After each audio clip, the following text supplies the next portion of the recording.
Celebrate the great and have your own piece of history. I'm David C. Chavez, personal injury attorney. For over 4 decades, our law firm has remained steadfast in our commitment to serving the remarkable people of New Mexico that have been injured through no fault of their own. I'm a New Mexican fighting for New Mexicans. I received my bachelor's degree at NMSU and earned my law degree at UNM. I can proudly say I'm both an Aggie and a Lobo. Call now and I will meet with you. 40 years strong, and we're still as local as red and green.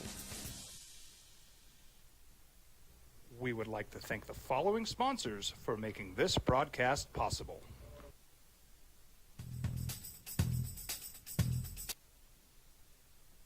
NCAA Tournament and the Final Four.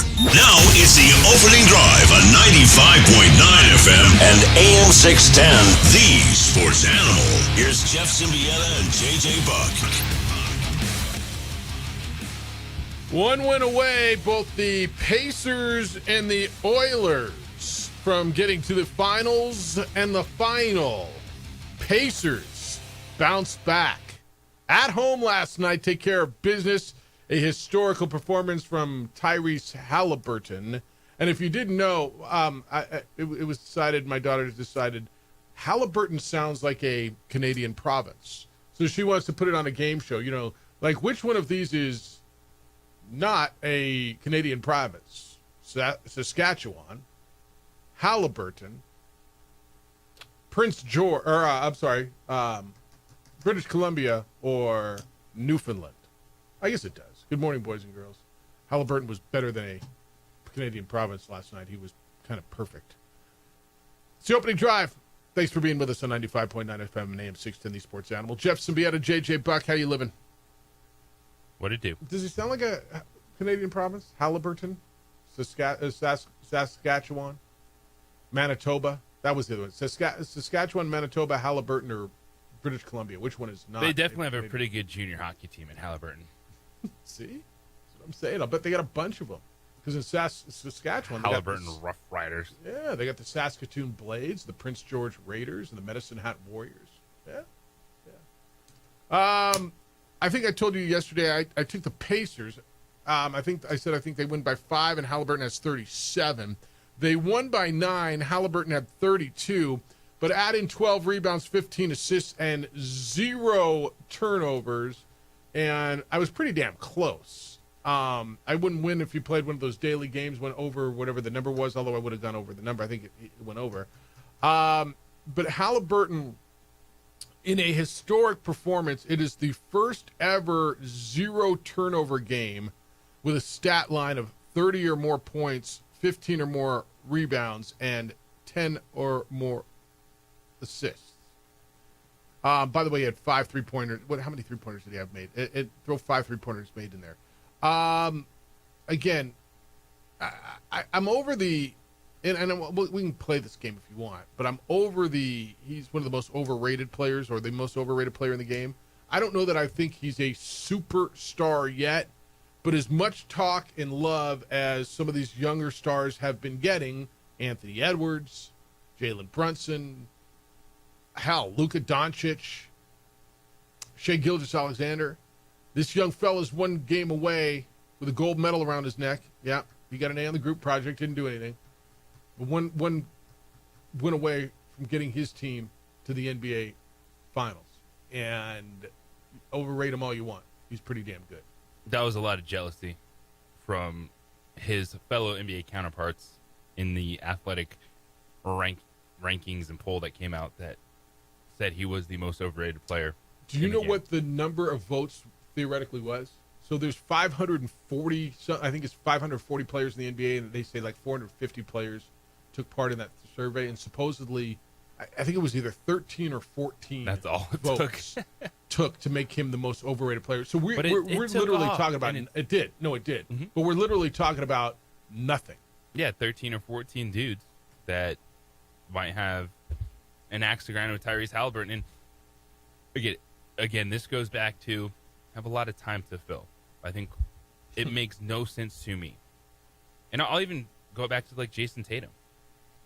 Like, we just sit here and the dude won an NBA championship. Okay, maybe he's just the second best player on his team. And like, that's some oh my gosh, what are we doing? And now the conversation is Tyrese Halliburton superstar. I don't care. If I'm a fan of the Pacers, I know that Tyrese Halliburton is the best player on my team, and we're a game away from the NBA Finals. So if he's a star or a superstar, it does not matter to me, because that's a good franchise that's been good in showing you success and consistency, puts you in this position to where you can capitalize on it.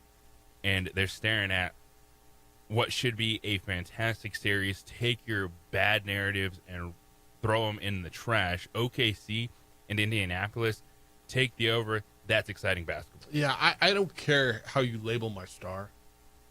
If I watch him perform now, I thought there were moments last night where he came down and jacked a few too many threes early in a shot clock, and like there was as the Knicks were getting back in it, he came down 3 possessions in a row and just launched bombs, and you're like, dude, I get it, but That's the level we're at. It's the Yep. it's a conversation we we're having yesterday. Anthony Edwards not shooting enough yeah, versus this guy coming down trying to close the game. We ultimately well, it was ended up- earlier. Were there closing moments the that you felt that way though with him? Yeah, but I think that in these situations, Yeah.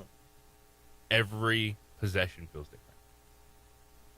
And I'm not saying that's not a wrong way to break it down, but it just shows you how volatile everything is, going from a day earlier where in a 2-point game, this entire talking point was Anthony Edwards doesn't shoot enough. His team lost by 2. Mm-hmm. And then a game like this where Halliburton goes off, but you're like, oh, there was a few possessions. He almost gave it away. Like, yeah, that's what we're doing at this point in the season. Yeah, because we got one game to watch each night, and that's what it is. Halliburton took 23 shots in a victory and scored 32 points. And the night prior, you're talking about Anthony Edwards, who took 13 shots and scored 16 points in a 2-point loss. And I'll give Anthony Edwards this. The defense was absolutely geared towards him. However, the narrative, and you hit on this, the conversation nationally has been, look, if you're going to be that dude, it doesn't matter if there's 3 guys on you. Mike, Kobe, Shaq, LeBron, pick your dude, had guys on him all night, and still, when it mattered, when his team needed, when it was a not kind of got a win game, but a must-win game, to avoid going down 3-1 and headed back out on the road, that those guys found a way not only to get their shots off, but more often than not, found ways to win the game, right?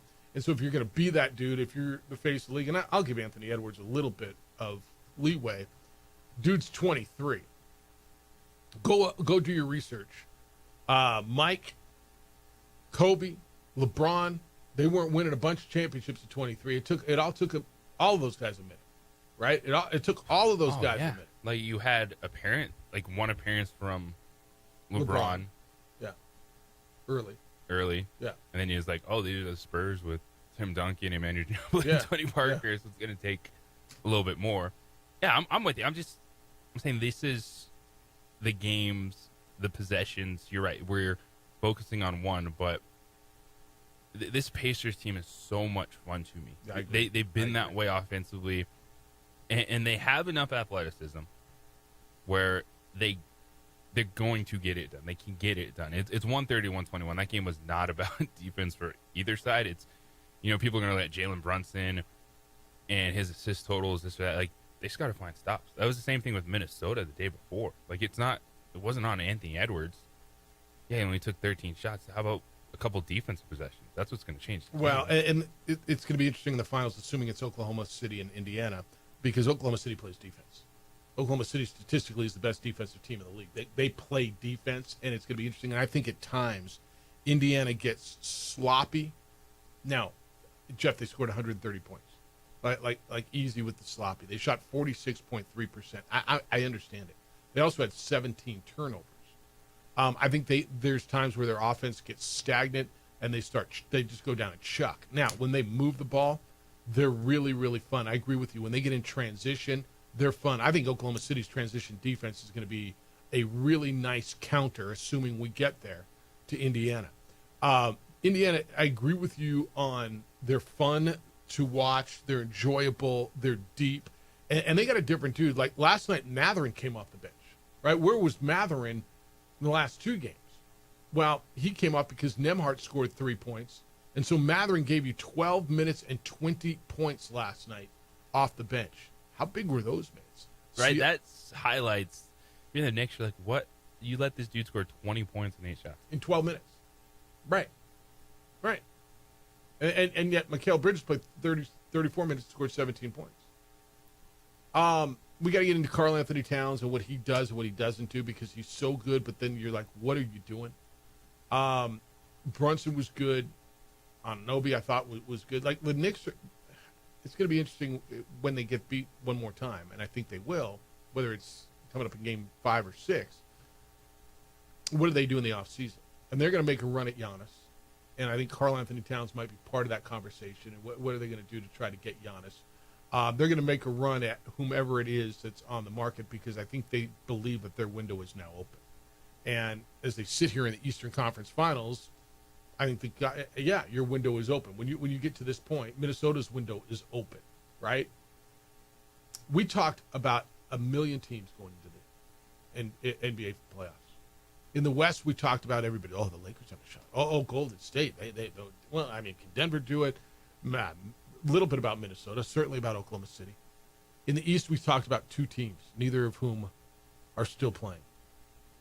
I think we thought the West was wide open, all the way down to number like 7, 8, 9. Right? You're making an argument. I mean, the Warriors were in a playing game. We were having that conversation. It was only going to be Cleveland or Boston in the East because the Knicks hadn't beat Cleveland or Boston. One team we never, and it's not just us, I say we as a collective medium, was Indiana. Indiana was the most quiet, and I think Oklahoma City was quiet, as quiet as a number 1 overall seed can be, right? because everyone just fell back on age. They're not old enough. Like, why not? Well, okay, but look at this team. Look at the way Indiana's built. Like Siakam is a champ. Siakam is an NBA champion. He has won. Tyrese Halliburton is 25 years old. I mean, at what point are you kind of in your prime? At what point are you there? Right about now, right? This is his 5th year in the league. He was a 12th overall pick by Sacramento. How'd they get him? That shows you the level they thought Halliburton had, because they gave up Sabonis. Oh, that was trade. Yeah. We went over this trade on Friday. Yeah, it was Sabonis goes for Halliburton because at that time Sacramento was running De'Aaron Fox and Tyrese Halliburton, so they're like, oh, let's pair it big with De'Aaron Fox. So you had Fox and Sabonis, and it felt like for at that moment in time, both teams felt pretty darn good about the trade, and Tyrese Halliburton has been phenomenal for the Pacers. Is the trade that sent Shai Gilgeous-Alexander to Oklahoma City the most one-sided trade in the history of basketball? Well, it's looking like it now, but the proof is in the pudding. Shai Gilgeous-Alexander was on the Clippers. We went over this on Friday when Kenny was here. The Clippers sent, and it was the summer of 2019, they sent Shai Gilgeous-Alexander to Oklahoma City. Oklahoma City sent Paul George to Los Angeles. Shai Gilgeous-Alexander, Danilo Gallinari, and five 1, 2, 3, 4, 5 first-round picks plus 2 pick swaps go to Oklahoma City. Paul George is now broken, and he's in Philadelphia. Where's Danilo Gallinari now? He retired. And Shai Gilgeous-Alexander is the MVP of the league. Those picks turned into guys like Chet Holmgren, Jalen Williams. When we go back, is that Herschel Walker kind of trade? It's that level. It was, Shai Gilgeous-Alexander was all right, good with high upside because he was a really young guard. But that was a time where the Clippers, they made that move because they were trying to land Kawhi Leonard. And it was, hey, we're pairing star or star. And that was still the mindset in 2019 for a couple of years of just, hey, we're got to find 2 or 3 max guys, and then it'll work. And the Thunder, at that point in time, were resetting their franchise. It was Westbrook getting ready to move on from him, Paul George. that is a team that trusted the process and it paid off. Well, and the process has worked. All right, we're here for you today, 505-246-0610. Let's go. Got a lot of NFL we're going to get through. We're 99 days away from kickoff now for the National Football League. There's a lot of college football noise. Still not a whole lot of white smoke coming – well, no white smoke coming out of the Mountain West Pac-12 mediation as we're getting closer and closer to June. We got great, crazy stuff happening in baseball. Ice Topes won again. Flipped over and watched the end of the Rockies game, tell you how that ended up. I think you probably have an idea because, well, they're the Rockies. And the Rodgers-Steelers drama is going to be your daily story, right? Until it's not, it's going to be your daily story. So when we get back, want to get into that and who's going to be the quarterback for the Steelers. Mason Rudolph spoke yesterday. He's the current quarterback, how he feels about it. Terry Bradshaw has got 4 rings with them, also spoke about it because everybody's got to speak about it. Except for Rodgers. Shopping for an engagement ring, shopping for a piece of jewelry, shopping for a gift, John Thomas Jewelers should be your stop. I don't care if you're shopping online, whether you're local. There's only one store in Albuquerque that can offer you everything that John Thomas Jewelers offers you, and that is John Thomas Jewelers. Right now, you walk in the store, which is on the 3rd floor of the Lewis University building on Louisiana, 1 block south of Manal. You're going to find over 3,000 ladies and men's bridal rings. Right there on a hand, you can try them on. If you don't like any of those, they will create it for you. They will make it for you. If you don't really know what you want, they'll walk you through the process, and they've got a state-of-the-art design center on premises. They offer the only free lifetime warranty in Albuquerque. So whether you're shopping for an engagement ring or an anniversary ring, a graduation gift, something for yourself, or just want to go look around and maybe see if there's something that catches your eye, John Thomas Jewelers is my jeweler. They will be yours. They're the only 5-star Google-rated full-service jewelry store in town. They're the only place that you can go in and do the things you get there. They're the coolest store in America, the coolest jewelry store by In-Store Magazine. So many reasons. Just go see for yourself. John Thomas Jewelers is the best jeweler in Albuquerque. On Louisiana, 1 block south of Manal, 3rd floor, Lewis University building. It's 2440 Louisiana Northeast, Suite 310. John Thomas Jewelers, where Albuquerque gets engaged.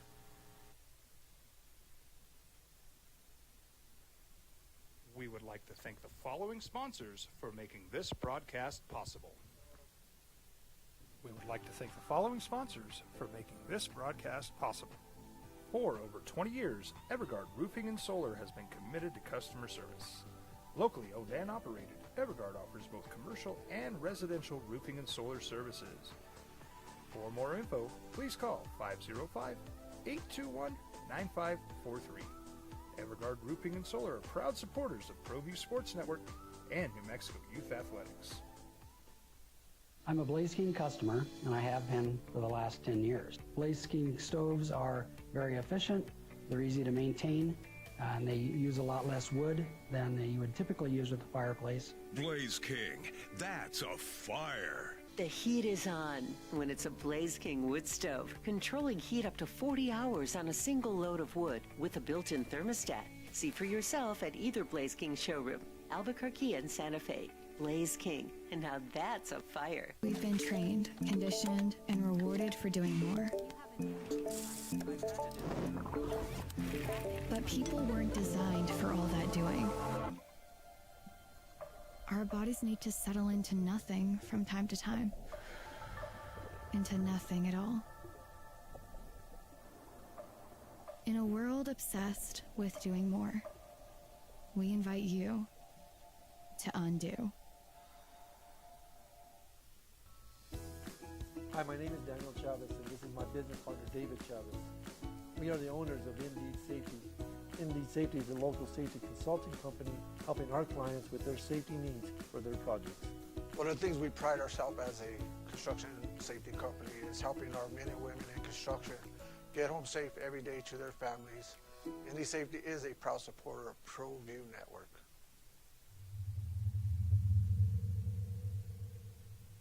ProView Networks would like to thank the following sponsors for making this broadcast possible. Hans Whitler Automotive, German car maintenance and repair in Albuquerque, New Mexico.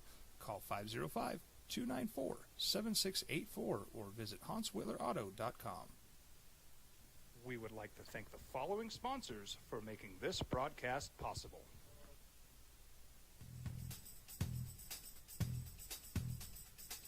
International Protective Services is a proud supporter of ProView Sports and New Mexico Youth Athletics. IPS provides residential and commercial security services in the Albuquerque metro area. For more info, please call 505-897-2420 or visit internationalprotectiveservice.com. High school sports are back. You can watch every ProView Network broadcast online on the NFHS network. Every moment from every game from every sport, including all NMAA state championship games. Get your monthly pass now. Just go to ProViewNetworks.com, click on the NFHS logo, and sign up today. Watch New Mexico's best. Albuquerque's leader in sports is ProView. From pros to prep, all your favorite action.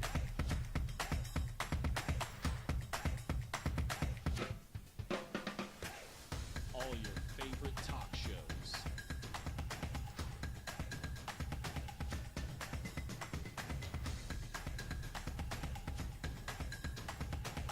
Find it on ProView Networks.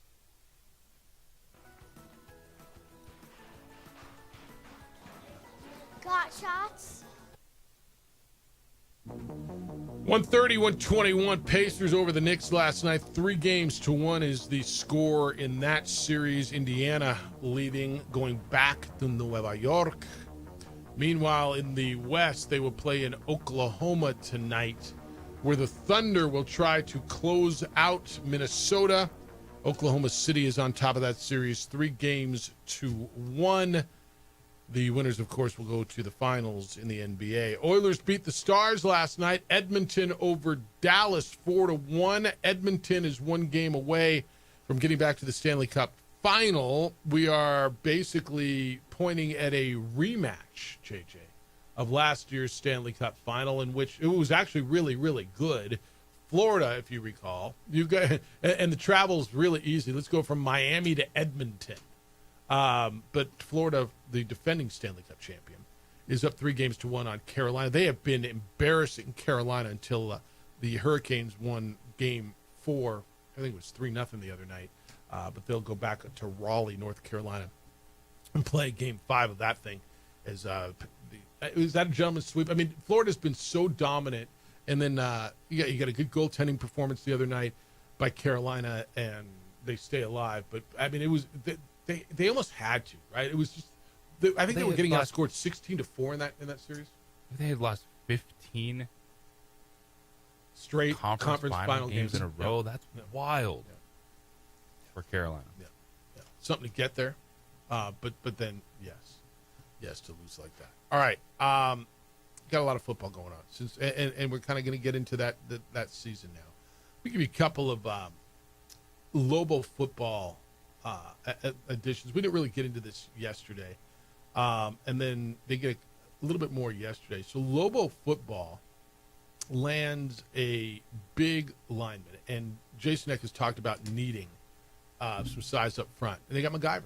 I mean, they're just going to get bubble gum and paper clips, and they're going to put this thing together. That's all you need. That's what right? you're going to have to do defensively this year. I mean, it's so beautifully symbolic of what they somewhat have to do is going out and getting MacGyver. Jalen MacGyver, committed to the University of New Mexico, 6'4", 300 pounds, from Tuscaloosa, Alabama. He's a JUCO guy from Mississippi, Jones College in Mississippi. He is the 10th transfer the Lobos have signed since practice ended. Spring practice ended about a month ago. So they get deeper on the line. They get a big dude. He again, I don't know what the numbers tell you. All right, he was being recruited in Conference USA, the Sun Belt, and here. He was at Jones College in Mississippi. JJ, I look at it, again, it's a name on a sheet, and I want to see him. 5 tackles, 1.5 tackles for loss in 8 games. And you're like, wait, what? He had offers from Colorado State, Western Kentucky. FAU, New Mexico State, and Troy. Okay.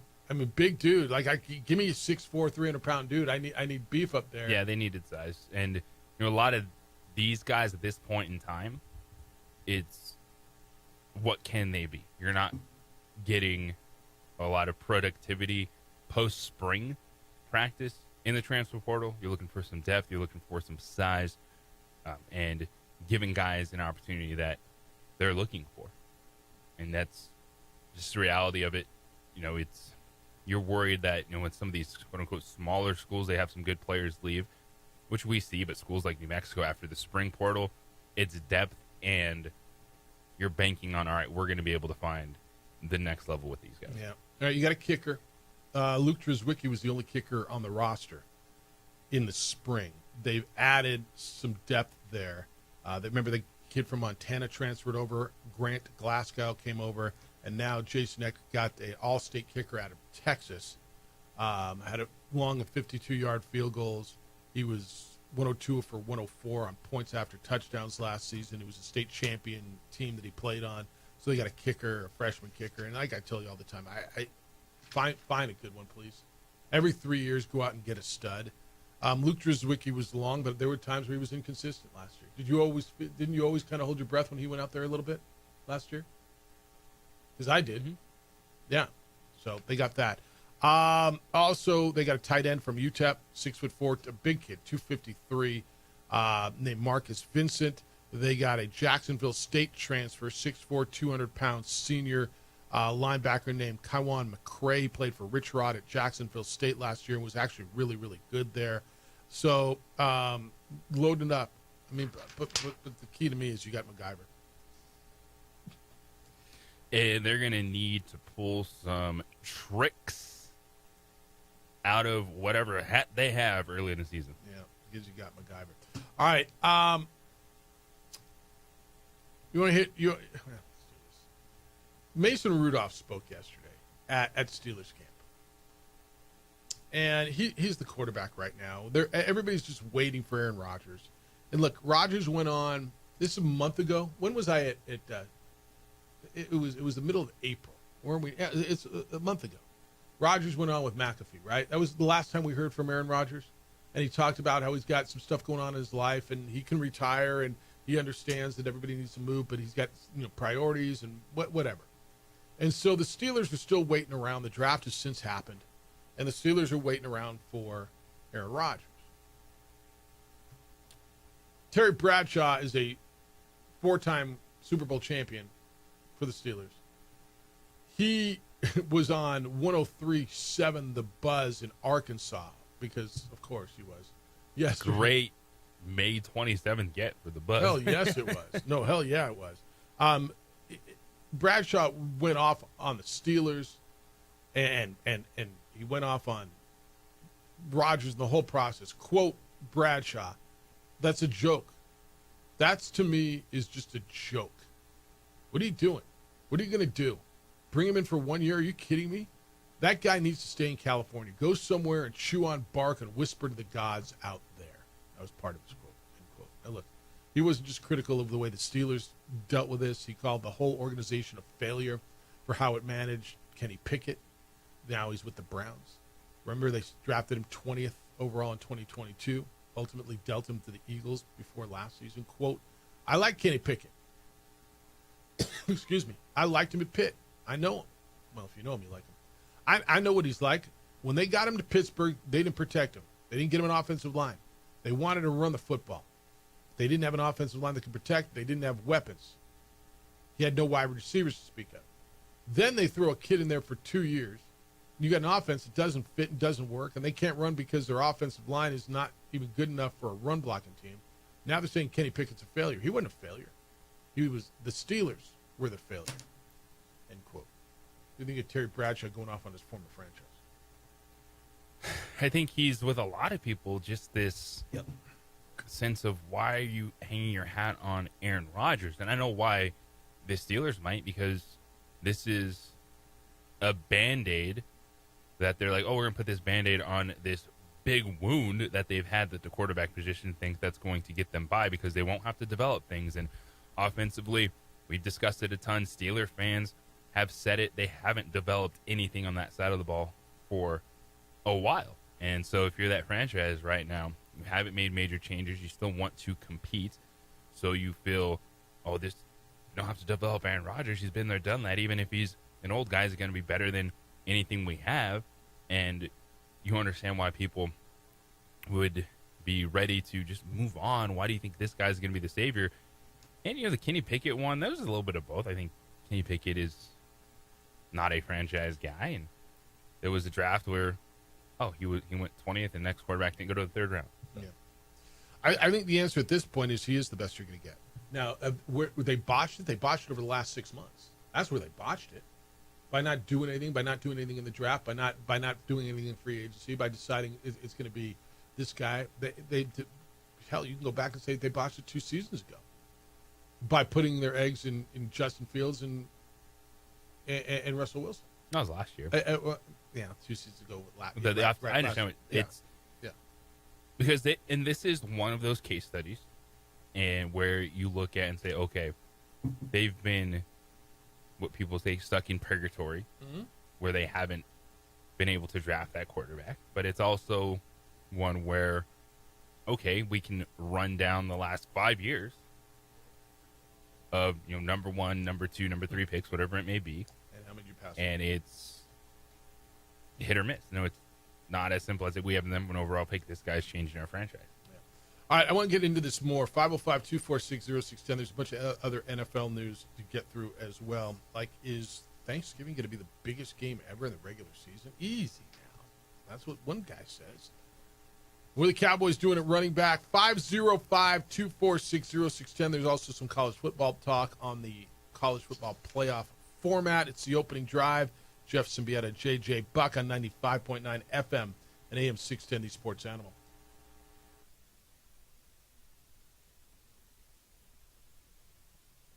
We would like to thank the following sponsors for making this broadcast possible.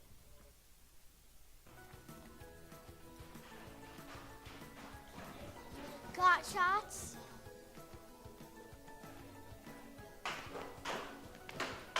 Got shots?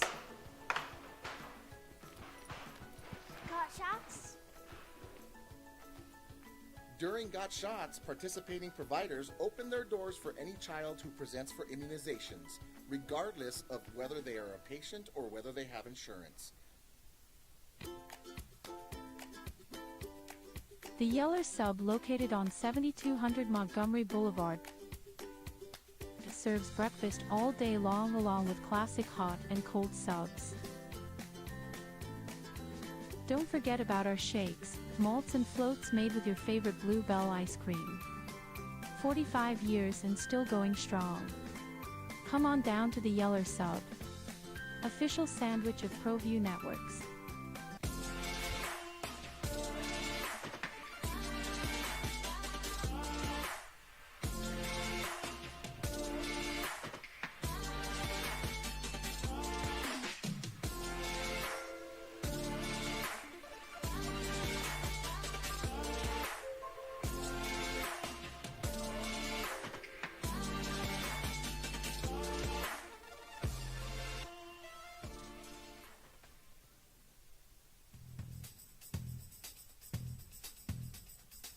International Protective Services is a proud supporter of ProView Sports and New Mexico Youth Athletics.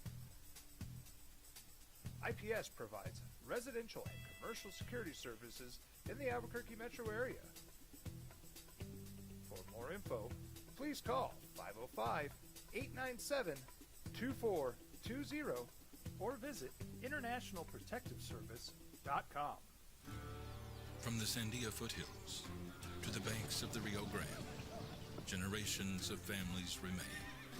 For 5 generations, Gallus Chevrolet has handed down values written in stone, leading the way under sun-filled skies, past the vintage glow of Route 66. Built by generations past, built for generations to come. This is New Mexico. This is Gallus. I'm a Blaze King customer, and I have been for the last 10 years. Blaze King stoves are very efficient, they're easy to maintain, and they use a lot less wood than you would typically use with a fireplace. Blaze King, that's a fire. The heat is on when it's a Blaze King wood stove, controlling heat up to 40 hours on a single load of wood with a built-in thermostat. See for yourself at either Blaze King showroom, Albuquerque and Santa Fe. Blaze King, and now that's a fire. I'm David C. Chavez, personal injury attorney. For over 4 decades, our law firm has remained steadfast in our commitment to serving the remarkable people of New Mexico that have been injured through no fault of their own. I'm a New Mexican fighting for New Mexicans. I received my bachelor's degree at NMSU and earned my law degree at UNM. I can proudly say I'm both an Aggie and a Lobo. Call now and I will meet with you. 40 years strong, and we're still as local as red and green. Well, I'm going to the frontier, walking to the cashier, order up a root beer and a number one. Cover it with green stuff, one scoop is not enough. Find a booth is real tough, like by the Duke. Meet my family, meet my friends in the quirkiest restaurant I have ever been. All of Albuquerque's favorite spot, it's the Frontier Restaurant. The Frontier Restaurant is a proud supporter of ProView Networks. We would like to thank the following sponsors for making this broadcast possible. You followed him from the first day he signed with the team. You remember the day he poured in 63 points? The night he played a sold-out concert to 30,000 people. The day he gave his infamous speech. That's why you believe in heroes. That's why you remember and collect their memorabilia. All in Autographs, where you can meet some of the greats, collect some of the greats, and share your own legacy. Visit All In Autographs, where you can celebrate the great and have your own piece of history. TurboThreads is a proud sponsor of ProView Networks. Almost 30 years of experience means fast service, great prices, and a wide selection of apparel from t-shirts to performance sports shirts, even jackets and hats. They feature low minimums and no setup charges on most orders. TurboThreads is... All right, so who's the quarterback? Hey, Steeler fan, where are you? Like Steeler fan is... It's like two different worlds when you think about the Steelers, right? Steeler fan, who's been living in this, and I think you said purgatory, is, oh, so cute. Yeah, we go to the playoffs every year. We're the 6th or 7th seed, and we get beat in the first round. We haven't had a quarterback since Ben Roethlisberger. By the way, when did Ben Roethlisberger retire? Has it been 5 years-ish? It's been a minute. You've gone through the Mason Rudolphs and the whole whatever thing. And so now you're probably going to get a year of Aaron Rodgers. And I don't know if you think that's a good thing or a bad thing. I know where Terry Bradshaw is on it. But what's the plan next year? So let's just say Aaron Rodgers gets you in that 7th seed again.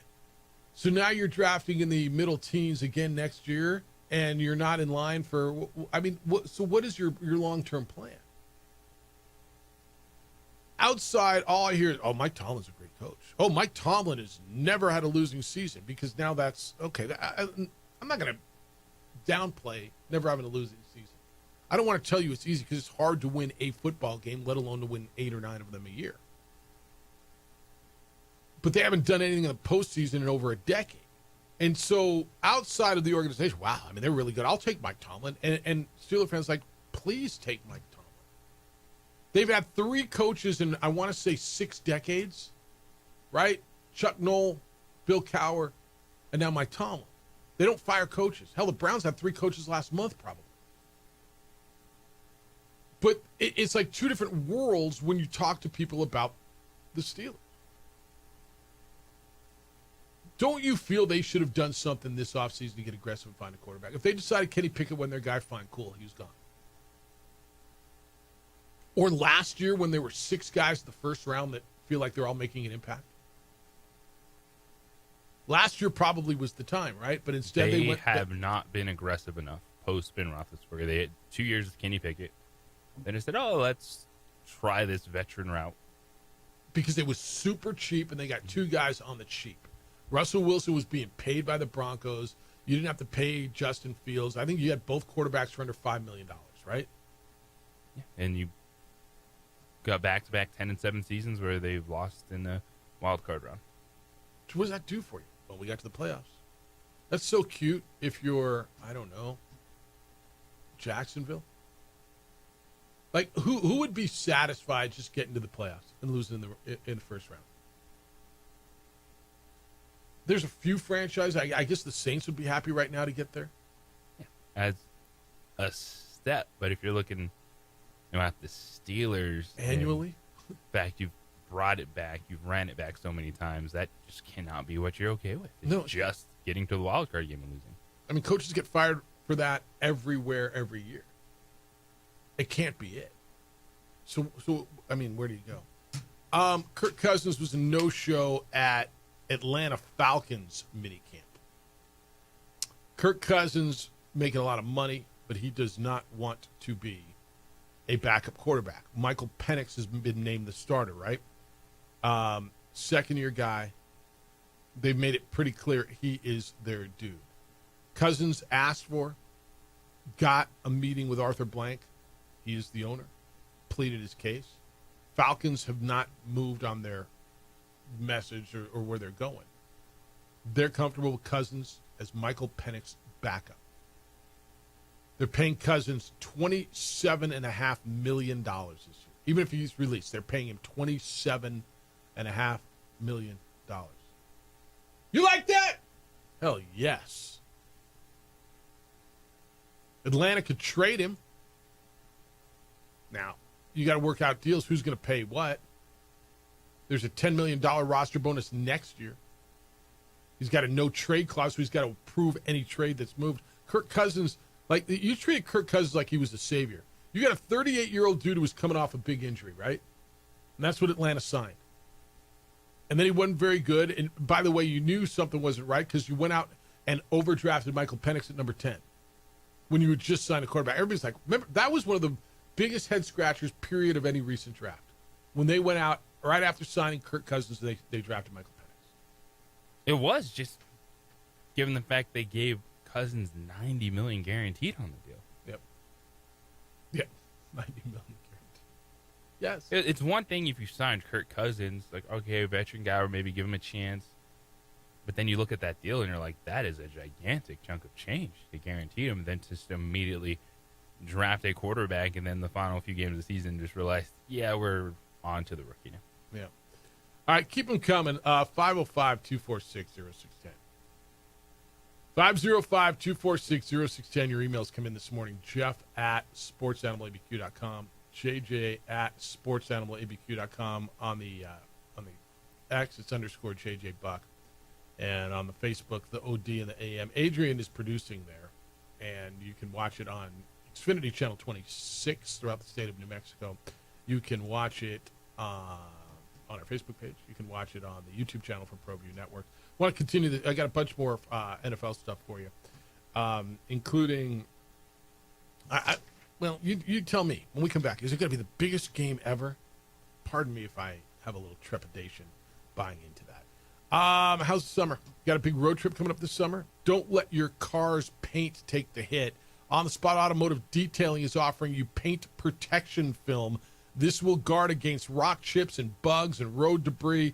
You can add ceramic coating and keep that shine all season long. Plus, the intense sun is here. This helps with UV oxidation damage all summer long. While you're at it, talk to them about getting your windows tinted for a cooler, more comfortable drive. And their signature service, the detailing. On the Spot Automotive Detailing. Have them come out to you and detail your vehicle. So before you hit the road, or heck, even if you're not going anywhere, man, you're in your car every day. Enjoy being there. Don't dread it. Get that new car feel, that new car smell without the new car price. They'll come out and detail your vehicle. That's what they did at the dealership.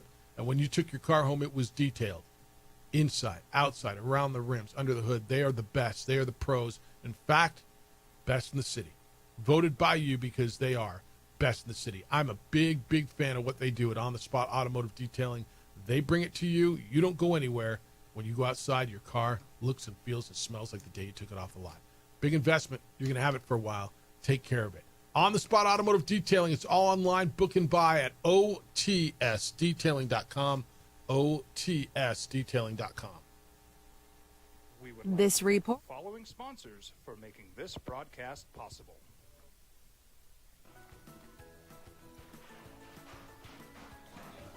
Got shots?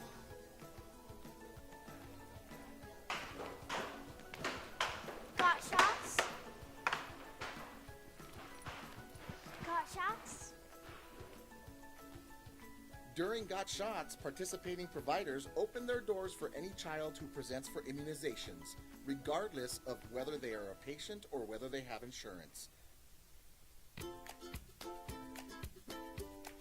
The Yeller Sub, located on 7200 Montgomery Boulevard, serves breakfast all day long along with classic hot and cold subs. Don't forget about our shakes, malts and floats made with your favorite Bluebell ice cream. 45 years and still going strong.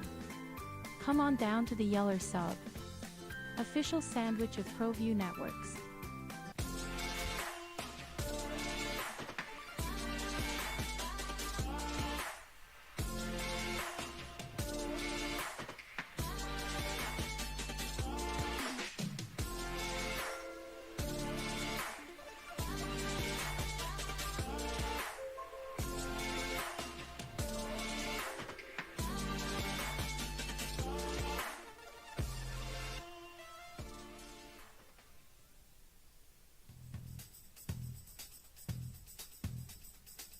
International Protective Services is a proud supporter of ProView Sports and New Mexico Youth Athletics. IPS provides residential and commercial security services in the Albuquerque metro area. For more info, please call 505-897-2420 or visit internationalprotectiveservice.com. From the Sandia foothills to the banks of the Rio Grande, generations of families remain. For 5 generations, Gala Chevrolet has handed down values written in stone, leading the way under sun-filled skies, past the vintage glow of Route 66, built by generations past, built for generations to come. This is New Mexico. This is Gallus.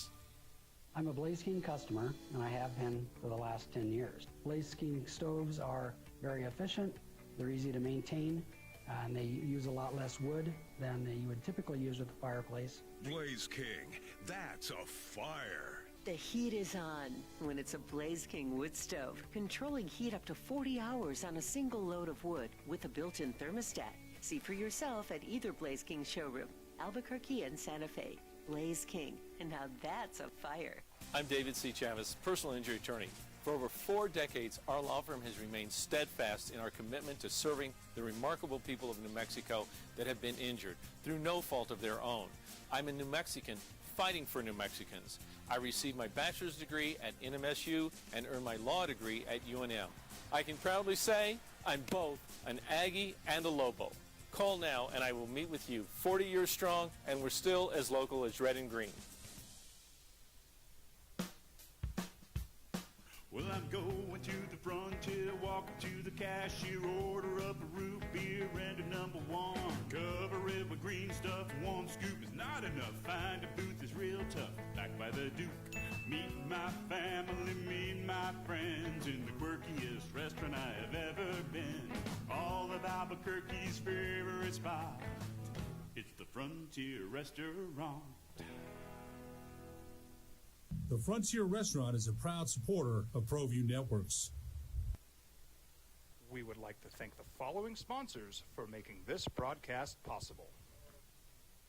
You followed him from the first day he signed with the team. You remember the day he poured in 63 points? The night he played a sold-out concert to 30,000 people. The day he gave his infamous speech. That's why you believe in heroes. That's why you remember and collect their memorabilia.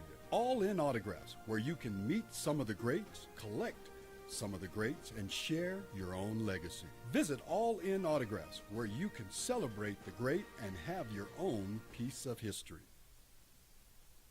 I mean, really? It's a hell of a statement for the National Football League, is it not? Happy, what day is today? Wednesday? It's the opening drive. Jeff Symbieta and J. Buck, come on in today at 505-246-0610. Rich Eisen has a show. Jim Nance was on his show. Rich Eisen, is he going to ESPN now? Is that what I saw? Yes, he is. Going back to ESPN? So who's going to run NFL Network? Didn't he? Who's going to be their main guy? Joe Rose or whatever the guy's name is? Jim Nance, CBS's main play-by-play guy, was on Rich Eisen's show. Nance said that he thinks the Thanksgiving game between the Chiefs and Cowboys will establish a new standard for regular season NFL football. Quote, KC and Dallas, to put those two gigantic brands together on the most watched day of the regular season in the NFL, it's going to set records. 3 years ago, 42.1, that was a quote, 42.1 million watched Cowboys and beat the Giants. That's a crazy number, by the way. 7 of the top 9 games in NFL history, viewership-wise, are on Thanksgiving. Like, everybody watch. Have you ever, and it'd be really weird for me to go to someone's house on Thanksgiving and not have football on. Be very weird. Don't you think? I mean, it's kind of what it is. And now it's kind of, by the way, they claim Christmas. They're taking Christmas away from the NBA. Everybody's watching football. I get it. And there's one game on. It's a standalone. They put them. I mean, they're really good at this. Biggest game ever? You think it sets the record? I mean, I guess it's gonna get close. Sure. Cowboys. Does that make it the biggest game ever, though? The most watched is different than the biggest, right? I mean, it is. It is. I mean, at that point, the Cowboys could be, 4-6 or something. Gets the people going. Well, I mean, we all watched the Lions for all these years, and they were that is a crap. I mean, for how many years were they a crap? You guys are coming in on the Steelers. I got 2 Steeler fans here. Text line 505-246-0610. Ask you how you feel. Lifelong Steeler fan, as mad as I've been for a decade, now it feels like we're finally starting to do things the right way again. Drafting high-character guys and getting low-character guys out of the building. Aaron is a Band-Aid, but he's better than Russ and Fields in its one season. I'm glad we passed on a bad quarterback class instead of making the Pickett mistake again. We've stacked a ton of draft capital, and the plan is to trade up in next year's draft. All right, so you feel better. You got rid of guys like George Pickens. You got rid of 2 guys who didn't work at quarterback. You're going to eat it for a year with Rodgers, assuming that's how it plays out. And then the thought is we're going to use all this capital, draft capital, and move up and get a quarterback next year. Okay. This one says, different phone number, regarding the Steelers, by continuing to employ Tomlin, they have solidified their commitment to excrement. There hasn't been a great, quote-unquote, coach that has done less with more talent than him. We've gone from Titletown to celebrating mediocrity as their new gold standard. The senior Rooney is spinning in his grave. As a lifelong Steelers fan, I am out until Tomlin is gone. For those of you that think he's such a great coach, give us a 6th-round draft pick and you can have it. Came in on the text line, 505-246-0610. Are they both telling you the same thing? No. They're not conflicting with each other, are they? Both have the same vibe. Yeah. Now, the first guy didn't say I want Tomlin out. Second guy absolutely does. I can't find me a Steeler fan who's happy with Tomlin. Now, if you are you are a fan of, I don't know, how about this one? Cowboy fan, if you guys would have, in the offseason, when you signed Brian Schottenheimer as your head coach, and it was such the dud press conference, like you didn't win the press conference, Cowboy fan is still like, what the hell do we do? Would Cowboy fan been more happy, more satisfied, happier with Mike Tomlin? Right? Steeler fans like, I'm just done. But I look around the league like, okay, who's struggling? Would Atlanta like him? Would the Jets have liked him if he went there? They just hired Aaron Glenn. Cleveland's in the same division. If they don't win this year, man, at some point, they're going to do something. 505-246-0610. Come on in today. Want to hear your thoughts. Hoops last night was good. It's been entertaining. Got a lot of thoughts on the NBA as well. UNM football makes some moves. Oh, and the Rockies made some history last night. That's next. It's the opening drive on 95.9 FM and AM 610, the Sports Animal.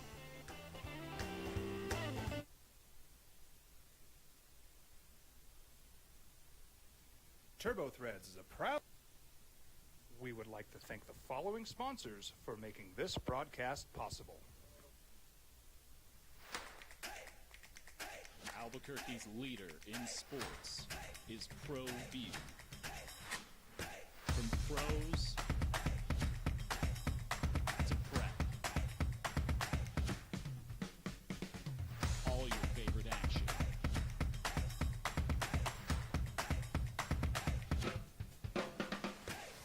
All your favorite talk shows.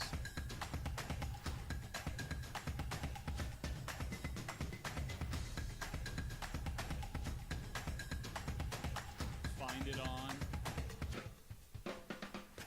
ProView Networks. Don't sacrifice quality and flavor when you're in a hurry. Golden Pride offers ribs, fried chicken, red and green chili breakfast burritos, and frontier sweet rolls. 4 great locations, or visit us online at goldenprideabq.com. Golden Pride Barbecue Chicken and Ribs are proud supporters of ProView Sports. You followed him from the first day he signed with the team. You remember the day he poured in 63 points? The night he played a sold-out concert to 30,000 people. The day he gave his infamous speech. That's why you believe in heroes. That's why you remember and collect their memorabilia. All in Autographs, where you can meet some of the greats, collect some of the greats, and share your own legacy. Visit All In Autographs, where you can celebrate the great and have your own piece of history. International Protective Services is a proud supporter of ProView Sports and New Mexico Youth Athletics. IPS provides residential and commercial security services in the Albuquerque metro area. For more info, please call 505-897-2420 or visit internationalprotectiveservice.com.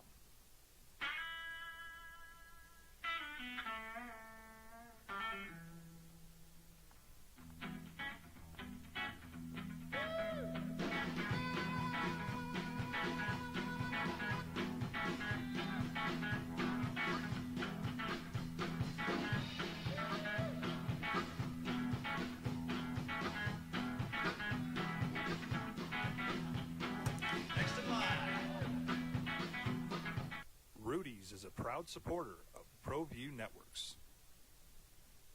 We would like to thank the following sponsors for making this broadcast possible. Albuquerque's leader in sports is ProView. From pros to prep, all your favorite action.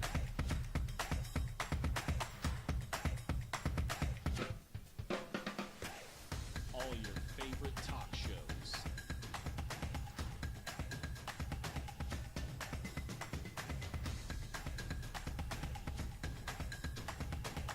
Find it on ProView Networks.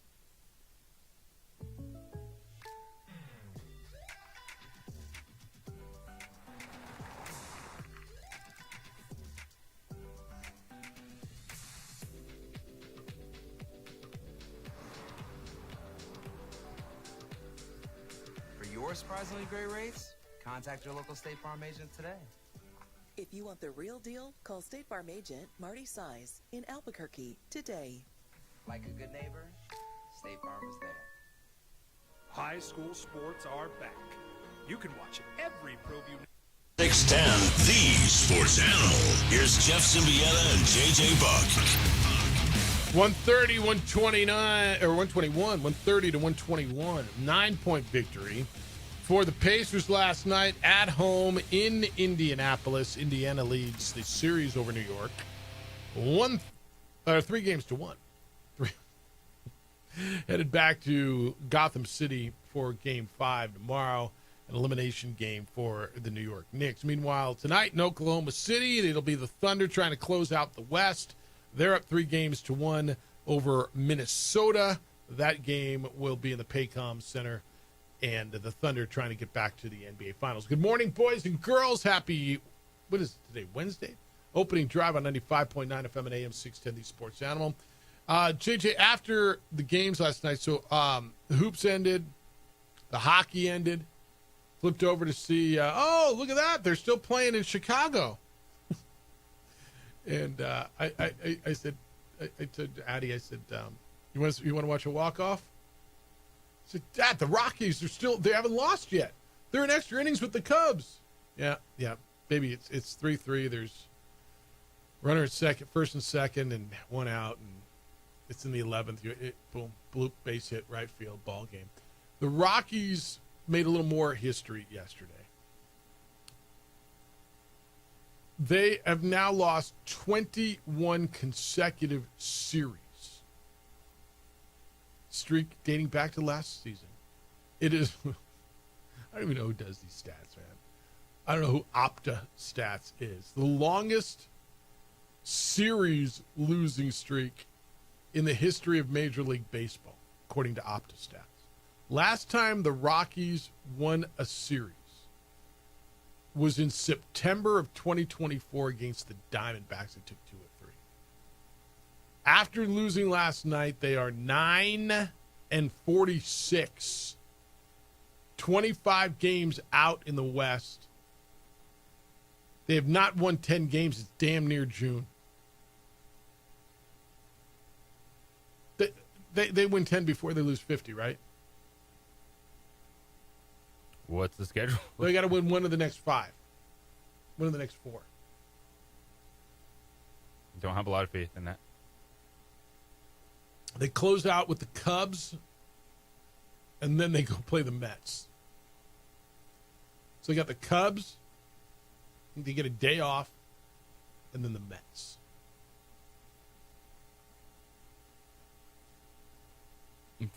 If you had to place a bet, would they win 1 of their next 4 games? I would bet against them. Really? They're not going to win 1 of the next 4? They're not going to win 1 game in New York? 9-50?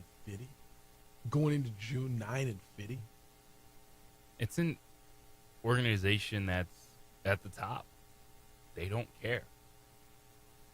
So since signing Chris Bryant, they give him a 7-year, $182 million contract back in 2022. 7 for 182. Since then, the Rockies have spent a combined $30 million in free agency signing 10 players. Are you kidding me? So you're not developing anything. You're not trying to sign anything. You have no path. Give me this running bodies. Give me the Steelers in their purgatory all day, every day over this with no plan. Yeah, get me in the wild card and losing the wild card round every year like the A's. Like right? there's no development structure. There's no, we're going to attack it in free agency this way. This is just we're selling tickets to opponents. Fans that want to come in and drink beer. People like to hang out on the party deck. They got to be making money, right? Because they're not spending any. Honestly. And that's probably how they're able to come out on top. I'm trying to think. I was at a Rocky last year, 2 seasons ago. It's still such a beautiful ballpark. It's such a great area to go to. You go. I mean, there's so much down there. Game day is fun. It's still Colorado. You're smelling all that weed in the air. Everybody's having a good time. Is this the worst? So what are the worst, like in your lifetime, pick basketball, like people go back to the 0-14 Tampa Bay Buccaneers with John McKay as the head coach. It wasn't his fault. But they were so bad. Like if you think of some of the worst teams, like Philly, the 76ers trust the process teams. This may be like on par if they continue on this path, like historically, maybe hyperbole to say the worst. I mean, but it's obvious to say one of the worst. Could this be the worst team we've ever seen in any of the four major sports? It's on that path. If you're looking, you're back-to-back 100 loss seasons, and when we saw the disaster that Chicago White Sox were, and they were that was last like year. Running circles around this team. Yeah, that was last. This year. the Rockies team. Yeah. I just look at all the years. 2023, 9th overall pick, Chase Dollander. They're hopefully trying to get something out of him. 2022, they had the 10th overall pick. Never heard of this dude, Gabriel Hughes. Where's he at? Go back to 2021, 8th overall pick, Benny Montgomery. Where the heck is that dude at? And then everybody else, you look at their first-round picks, and they're starring in the big leagues now. Yeah. Richard wants to know about your organization. He said, Jeff, another tough loss after blowing a late league. Have we talked about cutting Alex Trejo weeks after paying the Rangers big money to recruit him? Apparently he wasn't the answer at Coors. No, we've not talked about that. I mean, I don't know anything about it. Not gonna lie. You?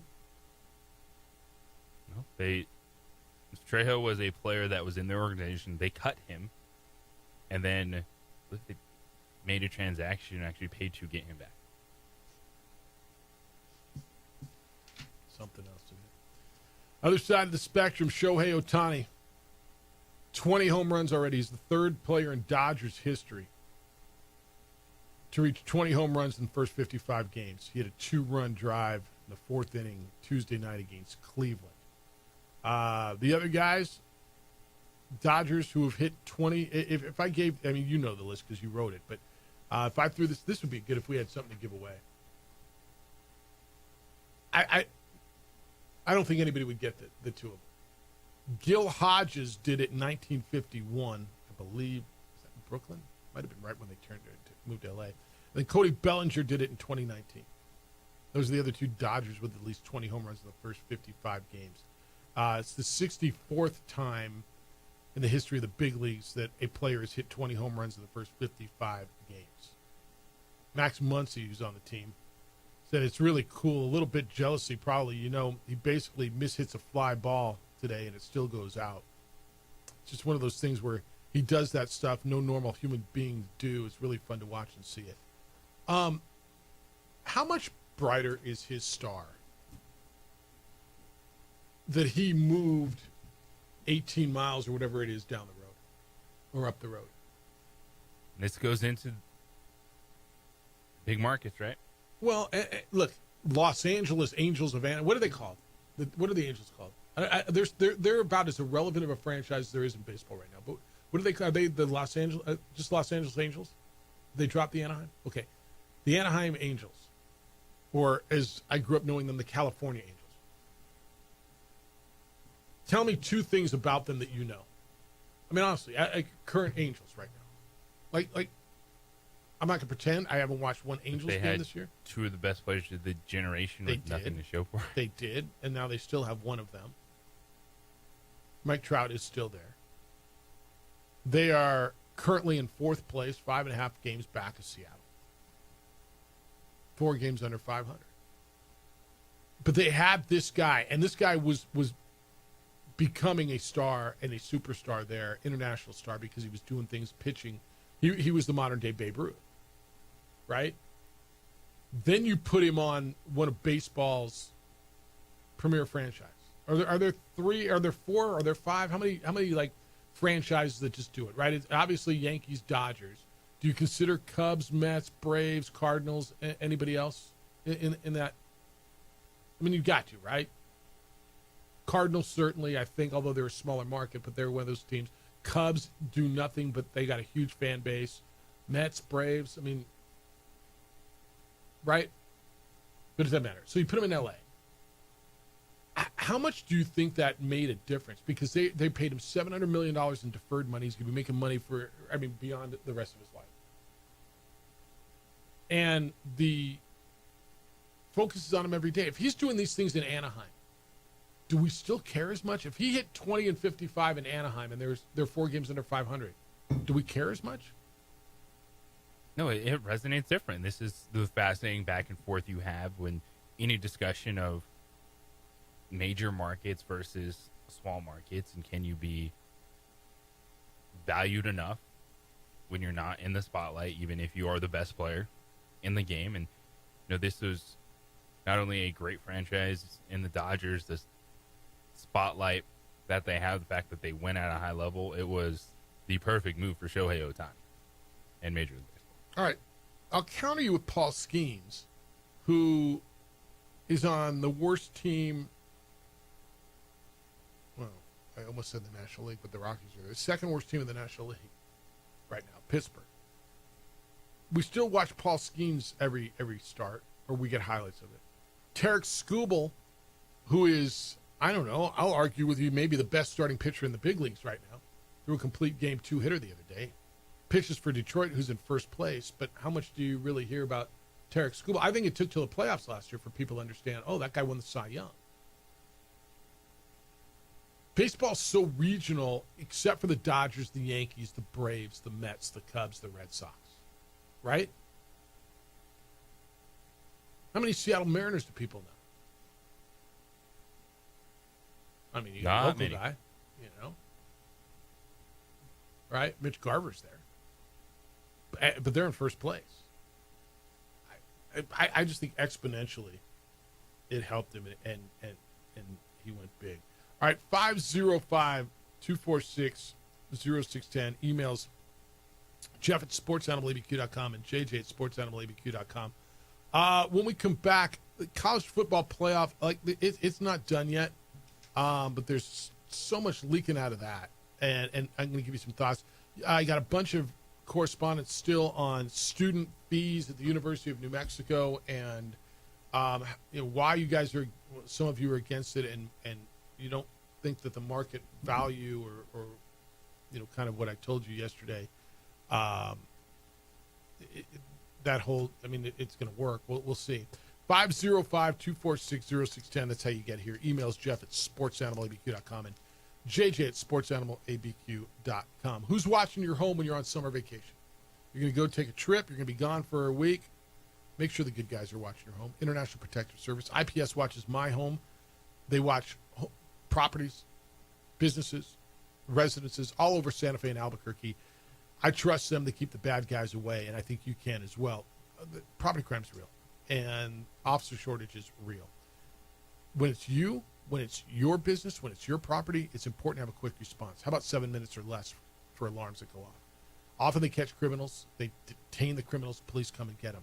IPS will provide standing guards if you want eyes on your property around the clock. They will install alarms, camera systems. They got state-of-the-art facilities monitoring those cameras 24/7. All of this raises the level of security around your home and your business.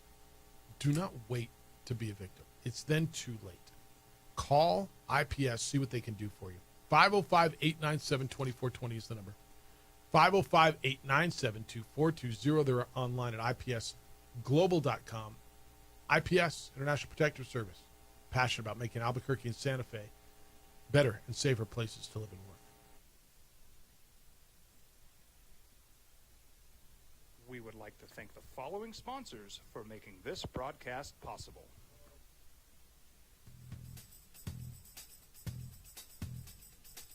International Protective Services is a proud supporter of ProView Sports and New Mexico Youth Athletics. IPS provides residential and commercial security services in the Albuquerque metro area. For more info, please call 505-897-2420 or visit internationalprotectiveservice.com. High school sports are back. You can watch every ProView Network broadcast online on the NFHS network. Every moment from every game from every sport, including all NMAA state championship games. Get your monthly pass now. Just go to ProViewNetworks.com, click on the NFHS logo, and sign up today. Watch New Mexico's best. I'm a Blaze King customer, and I have been for the last 10 years. Blaze King stoves are very efficient, they're easy to maintain, and they use a lot less wood than you would typically use with a fireplace. Blaze King, that's a fire. The heat is on when it's a Blaze King wood stove, controlling heat up to 40 hours on a single load of wood with a built-in thermostat. See for yourself at either Blaze King showroom, Albuquerque and Santa Fe. Blaze King, and now that's a fire. We've been trained, conditioned, and rewarded for doing more. But people weren't designed for all that doing. Our bodies need to settle into nothing from time to time. Into nothing at all. In a world obsessed with doing more, we invite you to undo.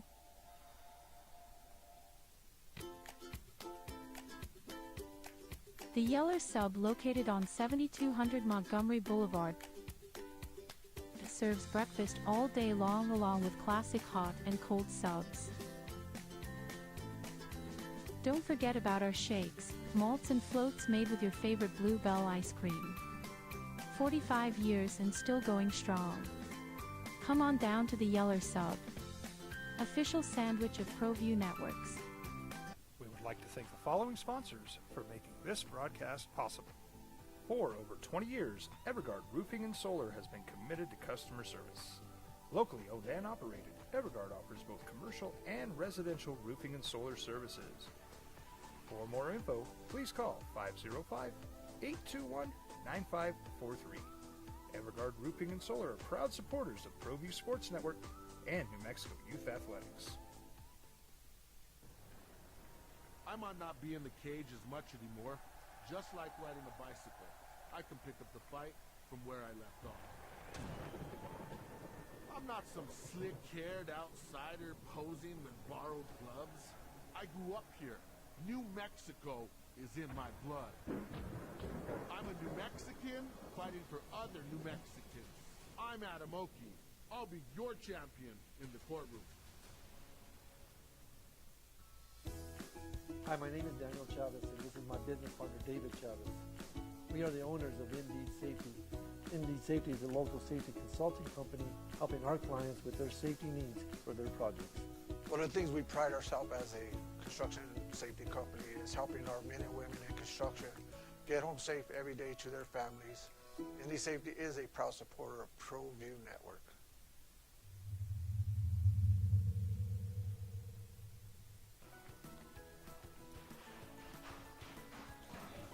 Got shots?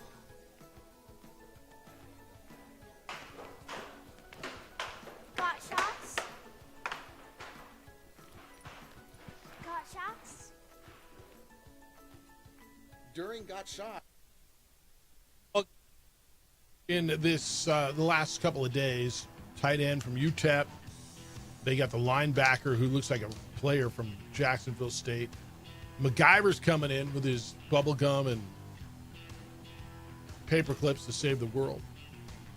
Jalen MacGyver, JUCO, 6'4", 300-pound defensive lineman. Got a kicker. When's the transfer portal and what's the playoff going to look like? Let me start with what's more important. As far as let's be honest. Playoff is important and I think it matters, but the transfer portal window is a big deal. And Kirby Smart, the Georgia coach, is at the SEC meetings this week. The SEC's having meetings. The Big 12's having meetings this week. He said the biggest decision that has to be made across football right now, to me by far, is when is the portal window and is there one or two? And you're tired of the portal being open all the time, and coaches are as well. Look, I was at meetings last week. I've talked to coaches, athletic directors. Talked to a number of coaches last week. They had spring practice. They were done with spring practice. They really like their team, and they lose 3, 4, 5, 6, 10 starters. Remember last year when I went to the Mountain West meeting, I remember Jeff Tedford telling me this at Fresno State. We go through practice, and then the portal window opens, and we just practice these guys for a month, and we work, and I lose 7 dudes, right? And then you got to go back and get them, and what gives takes as well, or what taketh giveth. Right now, there's 2 NCAA transfer portal windows for football. There's one in December that runs basically concurrent with bowl season, and there's one at the end of the or at the end of spring. April 16 through 25. JJ, the coaches support a single transfer window, right? When, how do you get there? What are the issues? Well, timing, decide on one. The impact of the academic calendar, still college football. The future of spring practices. Where do you put it? Evidently, the SEC, and again, what's right for the SEC isn't always what's right for everybody, certainly for the Mountain West Conference or the Pac-12. But I believe this tends to be if not a consensus, a majority.